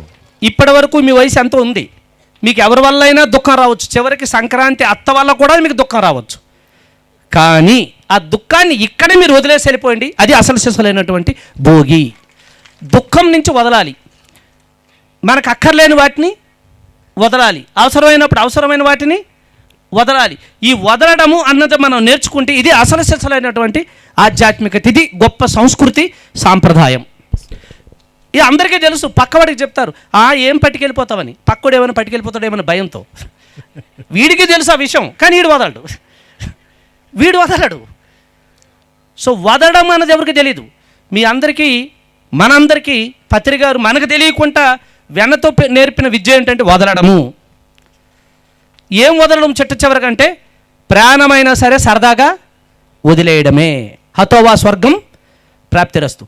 పత్రి గారి దగ్గరికి ఎవరో బాధతో దుఃఖంతో వచ్చి, బాబు అంటే చచ్చిపోమ్మా, ఏంటి ఇబ్బంది అంటే షాక్ అవుతారు వాళ్ళు. నిజంగా అప్పుడు బతుకుతారు. ఇదేంటి నేను చచ్చిపోమంటున్నాడు అని అంటే వెంటనే ట్యాగ్ ఇస్తాడు, హతోవా స్వర్గం ప్రాప్తిరస్తు కదా, చచ్చిపోతే స్వర్గంలో హాయిగా ఉంటావు. ఆ హాయి అన్న పదం వింటారు చూసారు. ఇక్కడ ఆ హాయి అయితే ఎక్కడ పర్వాలేదు సార్, నేను హాయిగానే ఉన్నాను. ఈ మొగుడు బాగానే ఉన్నాడు, నేను హాయిగానే ఈ హాయిగానే ఉన్నాను అన్న ఈ ఒక్కటి మీకు తెలియకుండానే జన్మల నుంచి మోసుకొస్తున్న వదలలేని ఒక బరువుని వెంటనే వదిలేస్తారు. అది ఇక్కడ జరుగుతున్న ఒక అద్భుతం. అది గొప్ప సంస్కృతి. కాశీకి ఎందుకు వెళ్ళాలి అంటే ఎందుకో ఎవరికి తెలవదు. సాంప్రదాయాన్ని పక్కన పెట్టేశారు, ఆచారాన్ని పక్కన పెట్టారు. అక్కడికి వెళ్ళి గంగా నదిలో ములగమంటాడు. ములిగిన తర్వాత కూడా 2 వదులంటాడు. అక్కడ పంతులు, పూజారి, ఆ బ్రాహ్మణ్ అక్కడ ఉంటాడు కదా, పండిత్, పురోహిత్, ఆయన 2 వదలమ్మ అంటాడు. ఏం వదలాలి వీళ్ళకే తెలియదు. ఆయన కూడా మళ్ళీ మెనూ పెడతాడు. ఎందుకు వచ్చిన గోల, వేగం తేలిపోద్దలే పంచాయతీ, నీళ్ళు ఎలాగో వదిలే రకం కాదు కదా. మనకు నచ్చని కూరగాయలని అడుగుతాడు. కాకరకాయ నాకు నచ్చదు సార్, దొండకాయ అది నాకు నచ్చదు సార్, అయితే ఆ 2 వదిలే అంటాడు. అక్కడ కాశీలో వదలమన్నది నాది, నేను. చెప్పండి, నువ్వు ఎలాగో మీ ఇంట్లో ఉంటే వదలవు, పాడైపోయిన ఫోనే వదలవు, పాడైపోయిన డొక్కునే వదలవు. కనీసం కాశీకి వచ్చావు కదా, నాది అంటే ప్రాక్టికల్ ఒక ప్రత్యక్షమైనటువంటి అదేంటది ల్యాబ్ అనమాట, ల్యాబొరేటరీ. కాశీ అంటే పక్కనే శవం కాలుతుంటుంది, ఆ పక్కనే కాలుతుంటుంది. దాన్ని చూసైనా బుద్ధి తెచ్చుకోవయ్యా. వాడు ఎవడో తెలుసా? మైసూర్ మహారాజు. వాడే ఏమీ లేకుండా వెళ్ళిపోతున్నాడు. నీకేం ఎందుకు ఊరికే నీ డొక్కులు దేనికి ఇదంతా? ఇప్పుడైనా కనీసం ఇక్కడ ములుగు నాది నేను అన్నదు. ఆ 2 వదులు అన్నదాన్ని అందరూ దాచేశారు. అది ఇక్కడ ఉన్నటువంటి వ్యాపారం. మన అజ్ఞానం పక్కవాడికి వ్యాపారం. ఇంకొకటి వెళ్తాడు వెళ్ళిన వెంటనే, చెప్పండి లిస్ట్ ఏం పెట్టమంటారు మీ పూర్వీకులకి? 15,000 2,000 రూపాయల ఇది వీడి ఉన్నప్పుడు రూపాయి పెట్టాడు వాడికి, లేనప్పుడు వదిలేసిన కొరికి ఆడంబరాల కోసం పెట్టే ఇది అనర్థము వ్యాపారమైంది. ఎక్కడ అజ్ఞానం ఉంటుందో అక్కడ వ్యాపారం ఉంటుంది. ఇంత పెద్ద ధ్యాన వ్యవస్థలో వ్యాపారం ఎందుకు లేదంటే ఇది సత్యం కనుక, ఇది సంస్కృతి కనుక. సంస్కృతిలో సంప్రదాయాల్లో వ్యాపారం అనేది ఎక్కడ ఉండదు. పరువు దగ్గర పరపతి దగ్గర వ్యాపారం ఏముంటుంది? ఎంత వడ్డీ ఇస్తావు అన్నాడంటే అది వ్యాపారం. అది పక్క మనిషికి మనిషి, పక్క రైతుకు రైతు వడ్డీ తీసుకుంటే అది సంస్కృత పరపత, అది వ్యాపారం అవుతుంది. అవిద్య ఏం పట్టుకెళ్ళిపోడు ఎవడు. భూమి ఇక్కడే ఉంటుంది, ప్రకృతి ఇలాగే ఉంటుంది. వదిలేసినవన్నీ బాగానే ఉంటాయి, వదలనోడు అన్నీ వదిలేసి వెళ్ళిపోవాలి. ఇది బాధాకరమైన విషయం. So my dear friends, Anand గారు చక్కటి ప్రశ్న వేశారు. వదలడమే భోగి. చెప్పండి, వదిలింది వచ్చి తగులుకుంటే దాని పేరు రాహు. వదిలిందే తగులుకుంటుంది వచ్చి, దాని పేరు ఏం పేరు? తగులుకున్నాక మనం వదలకపోతే కేతువు. ఒకసారి అది అంటేసింది అనుకోండి, మనం వదలలేం. ఏదైనా కానీ ప్రాణమైనా పోనివ్వండి, నేను వదలను అంటాం. పట్టుదల. పరువు మంది, అది ఎవడి చేతిలో ఉంటుంది. పరువేమో మనది, అది ఎవడి చేతిలో ఉంటుంది. విచిత్రంగా ఉంటుంది అది. ఆ కూతురేమో లేచిపోతుంది ఎవడితో.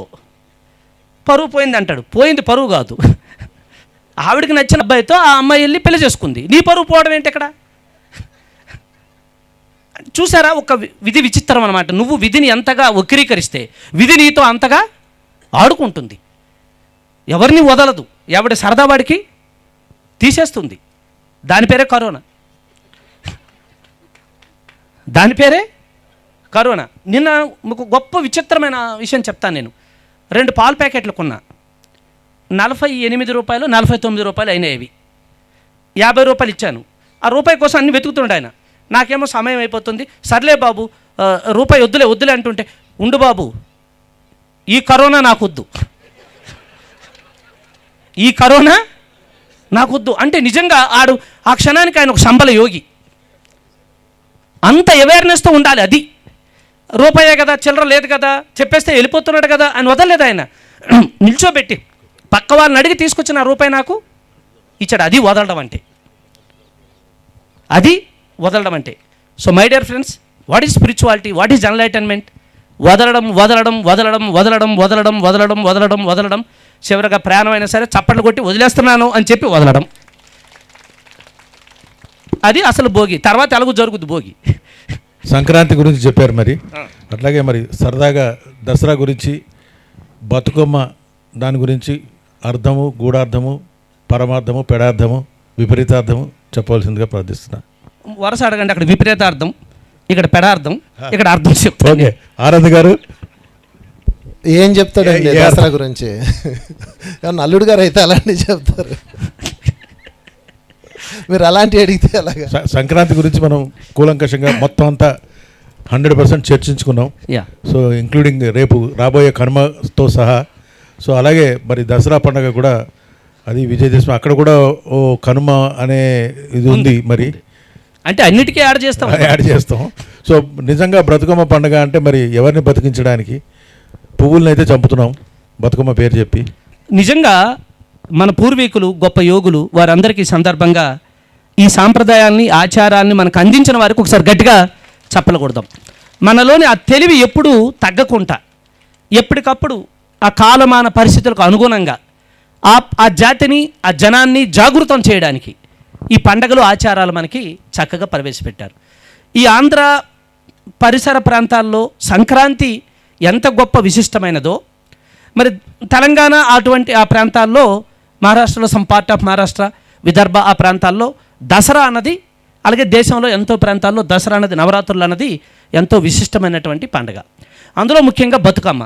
ఆవిడ పేరే గట్టిగా చెప్పండి, గట్టిగా చెప్పండి, మరొకసారి చెప్పండి. ఆవిడ చెప్పకనే చెప్పింది బతుకమ్మ అని. ఆవిడ చెప్పకనే చెప్పింది, మనమేమో సావమ్మ అంటారు. మనమేమో సావమ్మ అని కోరుకుంటున్నాం.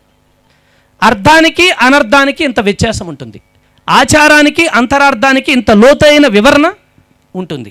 బ్రతుకమ్మ ఎలా బతుకమ్మంటుందంటే ఆవిడ, బతుకమ్మ బతుకమ్మ ఉయ్యాలో, బంగారు బతుకమ్మ ఉయ్యాలో, బతికితే బంగారు బతుకమ్మలా బతకాలమ్మా అని చెప్పి ప్రతి స్త్రీమూర్తికి, ఎందుకంటే వాస్తవంగా పురుషులందరూ ఎయిర్ ఫోర్సే,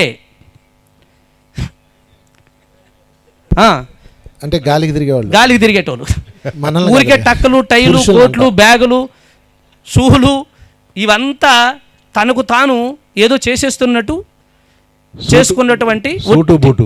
ఒట్టి సోంబేర్ నాయళ్ళు. అసలు సిసలైనది చేయించింది, చేస్తున్నది, చెయ్యవలసింది, దృక్పథం ఇచ్చినది పార్వతీదేవి. ఆవిడకు ఒకసారి గట్టిగా చెప్పకూడదాం. అందుకు హిమాలయాల్లో ఒక సాంప్రదాయం ఉంది. అక్కడ పెళ్లి చేస్తున్న ఉంటాడు కదా పెళ్ళీడు వచ్చినాడు, ఎంత సార్ అది పెళ్ళీడు అంటే 17-18 అంతేలే, 17-18 వచ్చినప్పుడు ఒక 20 ఏళ్ళు వచ్చినప్పుడు అబ్బాయికి పెళ్లి చేయాలి కదా, ఒక అమ్మాయినిచ్చి. ఆ అబ్బాయికి కనీసం కొత్త బట్టలు కాదు కదా, ఇస్త్రీ బట్టలు కూడా ఎవరు అక్కడే కూర్చుంటాడు మామూలుగా. ఆ అబ్బాయి అలాగే ఉంటాడు. ఆ అమ్మాయికి మాత్రము అక్కడ ఉన్నటువంటి ఆ ప్రాంతాలకు ఉన్నటువంటి ఒక దేవి ఉంటుంది, మనోకామన దేవినో, చాముండేశ్వరి దేవినో, గంగోలి దేవినో, గౌరీ దేవినో, గోరీ దేవినో, ఎంతోమంది దేవులు ఉన్నారు ఆయా ప్రాంతాల్లో. వైష్ణవి దేవినో, అక్కడికి వెళ్ళి ఆ దేవికి ఏ అలంకరణ అవుతుందో ఆ అలంకరణ ఈ అమ్మాయికి వేస్తారు. ఆ అలంకరణే పోల్చులే మనం, అంత శుభ్రంగా అంత అద్భుతంగా అలంకరిస్తారు అమ్మాయిని.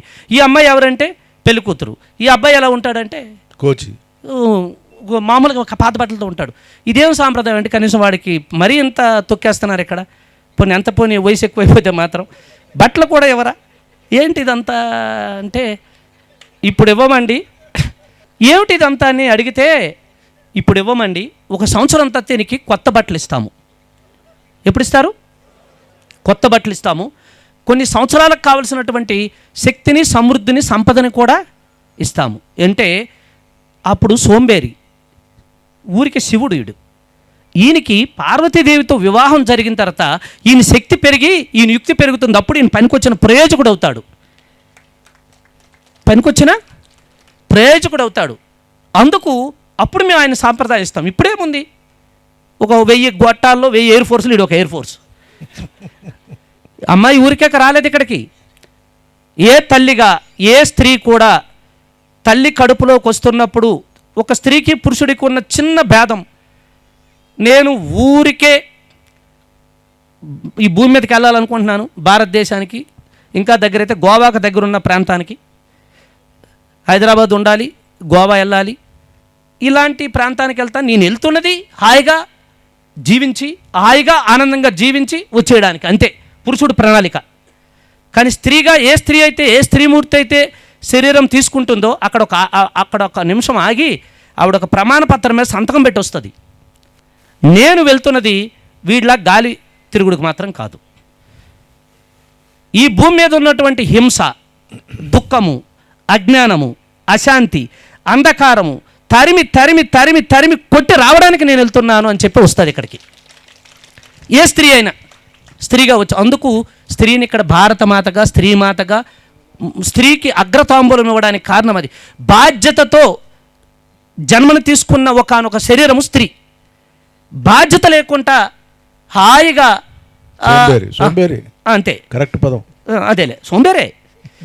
కానీ పెళ్ళి అయిన తర్వాత సోంబేరి కాదు, మహేశ్వరుడు అవుతాడు, పరమేశ్వరుడు అవుతాడు. కానీ చిత్రం ఏంటంటే ఈయనకంతా తెలిసిపోయినట్టు ఫీల్ అవుతుంటాడు. గోవా తీసుకెళ్ళమంటావా, ఊటీ నువ్వు తీసుకెళ్ళేదేట్రా హెరినాయలా. అయినా ఆవిడేమంటుందంటే నటిస్తూ, అలాగేనండి వెళ్దాం, ఎప్పుడు వెళ్ళలేదు. మైసూరు తీసుకెళ్తారా, అక్కడికి వెళ్ళిన తర్వాత చెప్తాను నీకు ఒక రహస్యం చెప్పనా అని. తిన్నగా తీసుకెళ్ళి అమర్నాథ్ గుహ దగ్గర కూర్చోబెడతాడు. ఈయన అంతకంటే ఆస్తి ఏముందలే, కూర్చోబెట్టి నీకు ఒక రహస్యం చెప్పనంటే, చెప్పండి మీ ద్వారా నేను తెలుసుకుందాం అనుకుంటున్నాను. ఇది ఎలా ఉంటుందంటే అప్పుడప్పుడు నవ్వుకుంటాను నేను.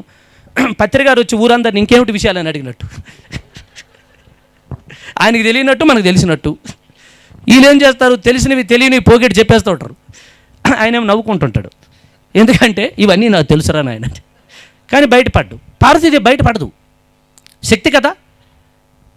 కానీ తనతో చెప్పించాలి, గురుగీత, తనతో చెప్పించాలి. గురుగీత, అదే గురుగీత అక్కడే చెప్పించాడు మహామృత్యుంజయ మంత్రం. భారతీదేవి నీకు ఎవరికి తెలియదు, నీకు కూడా చెప్పనా? ఏమిటండి చెప్పండి. ఏమి లేదు, అన్నీ వదిలేద్దాం. ఈ పాముని తీసుకెళ్ళి అక్కడ ఇది వినేయగలదు, ఆ నందిని కూడా వదిలేద్దాం, అది వినేయగలుగుతుంది. ఈ మొత్తం మన ఇవి ఉన్నాయి కదా, మన పాఠాలమంతా ఎక్కడ అక్కడ పెట్టేద్దాం.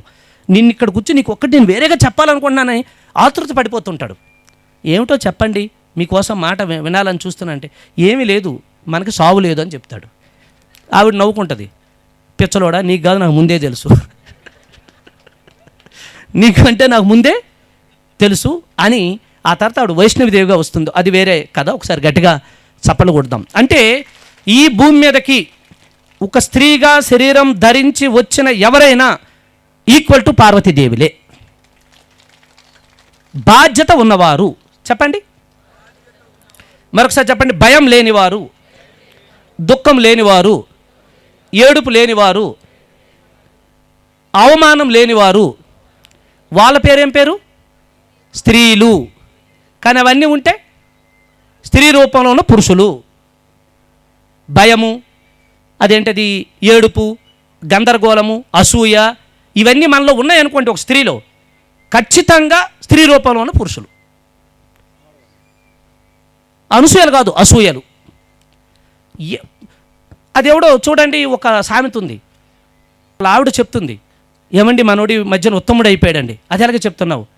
ఈ మధ్యన నేను ఒక 50 రూపాయలు ఆయన పుస్తకంలో పెట్టానంటే అది అలాగే ఉంటుంది, ఖర్చు పెట్టకుండా. ఇంతకుముందు ఎక్కడ డబ్బులు పెట్టినా తీసేవాడు అంటే, ఎరిదానా ఆడది తప్ప అన్నీ చూస్తుంటాడే, పుస్తకం మాత్రం తిరిగేయడు. అలాగూ అక్కడ ఏం జరిగిందంటే, అసూయ, అజ్ఞానము, అంధకారము, భయము, దుఃఖము ఎక్కడైతే ఉండకూడదు అనుకుందో అక్కడ చేరిపోయింది. అదే కలిమాయ, అదే కలిమాయ. అందుకు స్త్రీ జనోర్ధన అన్నది ఒక అద్భుతమైన విప్లవం వల్ల మలయాళ స్వామి నుంచి మన మహర్షి పత్రిజీ వరకు సాగింది. ఒకసారి గట్టిగా చప్పలు కొడదు. ఇప్పుడు నిజమైన అసలు సిసలైన ధ్యాన స్త్రీమూర్తులు ఈ భూమి మీద తిరుగుతున్నారు. ఇంత గొప్ప కథ, కమిషను, మహా భాగవతం వెనకాతల నడుస్తూ ఉండదు. దాని పేరు పిరమిడ్ స్పిరిచువల్ సొసైటీ మూమెంట్. తర్వాత ఏదేమైనా ఈరోజు మన చర్చిలో పండగలు అవనాయండి, పబ్బాలు అవనాయండి, ఆచారాలు అవనాయండి, సాంప్రదాయాలు అవనాయండి, దేశ కాలమాన పరిస్థితుల నుంచి అవి మారుతుంటాయి, వస్తుంటాయి, ప్లస్ అవుతుంటాయి, మైనస్ అవుతుంటాయి. ప్రస్తుతం మనం ఏం చేయాలి, అదొకటి మన ముందున్న ప్రశ్న. ఇప్పుడు ఈ పండగలను ఎలా చేయాలి, సంప్రదాయాలను ఎలా గౌరవించాలి, దీనికి ఎలా మనం ఫాలో అవ్వాలి అనేది మన ఈరోజు మన చర్చా వేదికలో తెలియని ప్రధానమైన పాయింట్ ఏంటంటే, మన యొక్క విచక్షణ, మన యొక్క జ్ఞానాన్ని ఉపయోగించి మనం ముందుకు వెళ్ళాలి. ఇది తప్ప రాబోయే తరానికి మనం ఇవ్వబోయే కానుకిది. సో నంద గారు పురుషుడు స్త్రీ అన్నది కూడా ఇందాక ఆయనే చెప్పారు. స్త్రీ అంటే ఆడవాళ్ళు కాదు, పురుషుడు అంటే మగవాళ్ళు కాదు. స్త్రీ అంటే క్షమించే హృదయం, దయా హృదయం, ప్రేమ హృదయం, సృష్టించే హృదయం, జీవహింస చేయకుండా ఉండగల గొప్ప హృదయం, ఇవన్నీ ఉన్నవాళ్ళు వాళ్ళందరూ ఖచ్చితంగా స్త్రీలే. అందుకే పిఎస్ఎస్ఎంలో ఉన్న ప్రతి మగవాడు కూడా స్త్రీనే. వాళ్ళలో అద్భుతమైన స్త్రీ హృదయం ఉంటుంది, 100%. వాళ్ళలో అహం ఉండదు, చాలా ప్రేమగా ఉంటారు, ఒకళ్ళనొకళ్ళు గౌరవించుకుంటూ చాలా సున్నితత్వంలో ఉండే మగవాళ్ళందరూ కూడా స్త్రీ రూపులే. వాళ్ళందరికీ ఒకసారి మనం చప్పట్లు కొడదాం. ఇంకొక విషయం, ఒక స్త్రీ అయిన తర్వాత స్త్రీకి సహజంగా వచ్చే గుణాలు రెండే. ఒకటి నమ్మకం, ఇంకోటి విశ్వాసం. ఒకటి నమ్మకం, రెండోది విశ్వాసం. నమ్మకం అంటే వ్యక్తుల మీద కాదు, వ్యక్తుల వెనకాతలు ఉన్న శక్తుల మీద. విశ్వాసం అంటే ఆ బ్యాంక్ అకౌంట్ల మీద కాదు, అది సహజంగా స్త్రీకి పునికి పుట్టుకుంటుంది. ఏ అమ్మాయి అయినా ఒక కొత్త ఇంటికి కాపురానికి వచ్చినప్పుడు ఏ గ్యారంటీ పేపర్ల మీద సంతకం పెట్టుకుని కాపురం చేసి పిల్లలు కనడానికి సిద్ధమవుతుంది? తన మీద తనకున్న నమ్మకం, ఆ ఒక్క నమ్మకమే ఈవేళ సృష్టిని నడిపిస్తుంది. తన మీద తనకున్న విశ్వాసం. ఈ ఎయిర్ ఫోర్స్ గాడు ఉంటే ఏంటి, వెళ్తే ఏంటి, నాకు అన్నీ తెలుసు, ఈ మేకప్ అంతా త్వరలోనే ప్యాకప్ చేస్తాడని. కానీ నా బాధ్యత, నా విశ్వాసం, నా నమ్మకం. అందుకు భారతీయ వివాహ సాంప్రదాయానికి ప్రపంచంలోని ఉన్నతమైన ఆస్కారం ఎందుకు ఇచ్చారంటే ఈ సాంప్రదాయం ద్వారా వాళ్ళిద్దరూ కలిసి ఉండడం వల్ల ప్రతి పురుషుడు స్త్రీ దగ్గర నుంచి విశ్వాసము, నమ్మకము అన్న 2 విద్యలు నేర్చుకుంటాడు. ఇక్కడ ఏ యూనివర్సిటీలో నేర్పించబడవి. ఇది వివాహ ఆచారం వెనకాతలు ఉన్నటువంటి సాంప్రదాయం. పిరమిడ్ స్పిరిచువల్ సొసైటీస్ మూమెంట్ గృహస్థులకి, స్త్రీ పురుషులకి, యువకులకి ఎందుకయ్యా పెద్దపీట వేస్తుందంటే ఇదే కారణం. ఇది పత్రిజీ బ్రహ్మర్షి తత్వం. ఒకసారి గట్టిగా చప్పలు కొడదాం. నిజానికి భారతదేశం ఇంత అద్భుతంగా వెలుసిల్లడానికి ప్రధాన కారణం కుటుంబ వ్యవస్థే. అది మన సనాతన ధర్మంలో కానీ మన సంప్రదాయంలో కానీ కుటుంబం, పెళ్ళిళ్ళు అత్యంత అద్భుతంగా ఉంటుంది. చూడండి, ఫర్ ఎగ్జాంపుల్ మనకి ఏదైనా కష్టం వస్తే మన కుటుంబంలో ఎవరో ఒకరు రావాల్సిందే. అందుకని కుటుంబం అన్నది ద గిఫ్ట్. అది యూనివర్స్ నుంచి మనం తెచ్చుకున్న గొప్ప కానుక. అందుకే ఏ భర్త ఏ భార్య వదలాల్సిన అవసరం లేదు, ఏ కుటుంబం విచ్ఛిన్నవలసిన అవసరం లేదు. అందరూ ధ్యానం చేయడానికి, ఆత్మజ్ఞానానికి ఎక్కడికో వెళ్ళాల్సిన అవసరం లేదని మన పిఎస్ఎస్ఎం చెప్తుంది. ఇక్కడ కుటుంబ వ్యవస్థ అత్యంత అద్భుతంగా వెలసిల్లబడుతుంది. కనుక ఒక కుటుంబం అనేది చాలా అద్భుతంగా ఉన్నది భారతదేశంలో. ఆ సంప్రదాయాన్ని మనము ఖచ్చితంగా పిఎస్ఎస్ఎం డీల్ చేస్తుంది. అందుకే ఇక్కడ అందరు సకుటుంబ సపరివార సమేతంగా ఈ ప్రోగ్రామ్కి వచ్చారు. వాళ్ళందరికీ వెల్కమ్. ఒకసారి గట్టిగా చెప్పలు కొడదాం కుటుంబ పరంగా వచ్చిన వాళ్ళందరికీ. So thank you sir. శ్రీకృష్ణుడు చుట్టూ 16,000 మంది గోపికలు అంటే ఈ స్త్రీమూర్తులే. స్త్రీతత్వం ఉన్నవాళ్ళు, పురుషులు కానీ స్త్రీలు కానీ, ఆడపిల్లలు కాదు వాళ్ళు. అది అందరూ తెలుసుకోవాలి. ఎందుకంటే అదొక రాంగ్ అపోహ. మనకి రామాయణంలో ఎన్నో రాంగ్ ఉన్నట్టుగా అట్లాగే ఈ మహాభారతంలో కూడా శ్రీకృష్ణుడి చుట్టూ 16,000 మంది గోపికలు అని అంటే వాళ్ళందరూ గోపికలు కాదు. స్త్రీతత్వంలో ఉన్న పురుషులు కానీ స్త్రీలు కానీ, అంటే ఆధ్యాత్మికవాదులు, ఈ క్షమా గుణము, ధైర్య గుణం ఇవన్నీ ఉండేవాళ్ళని.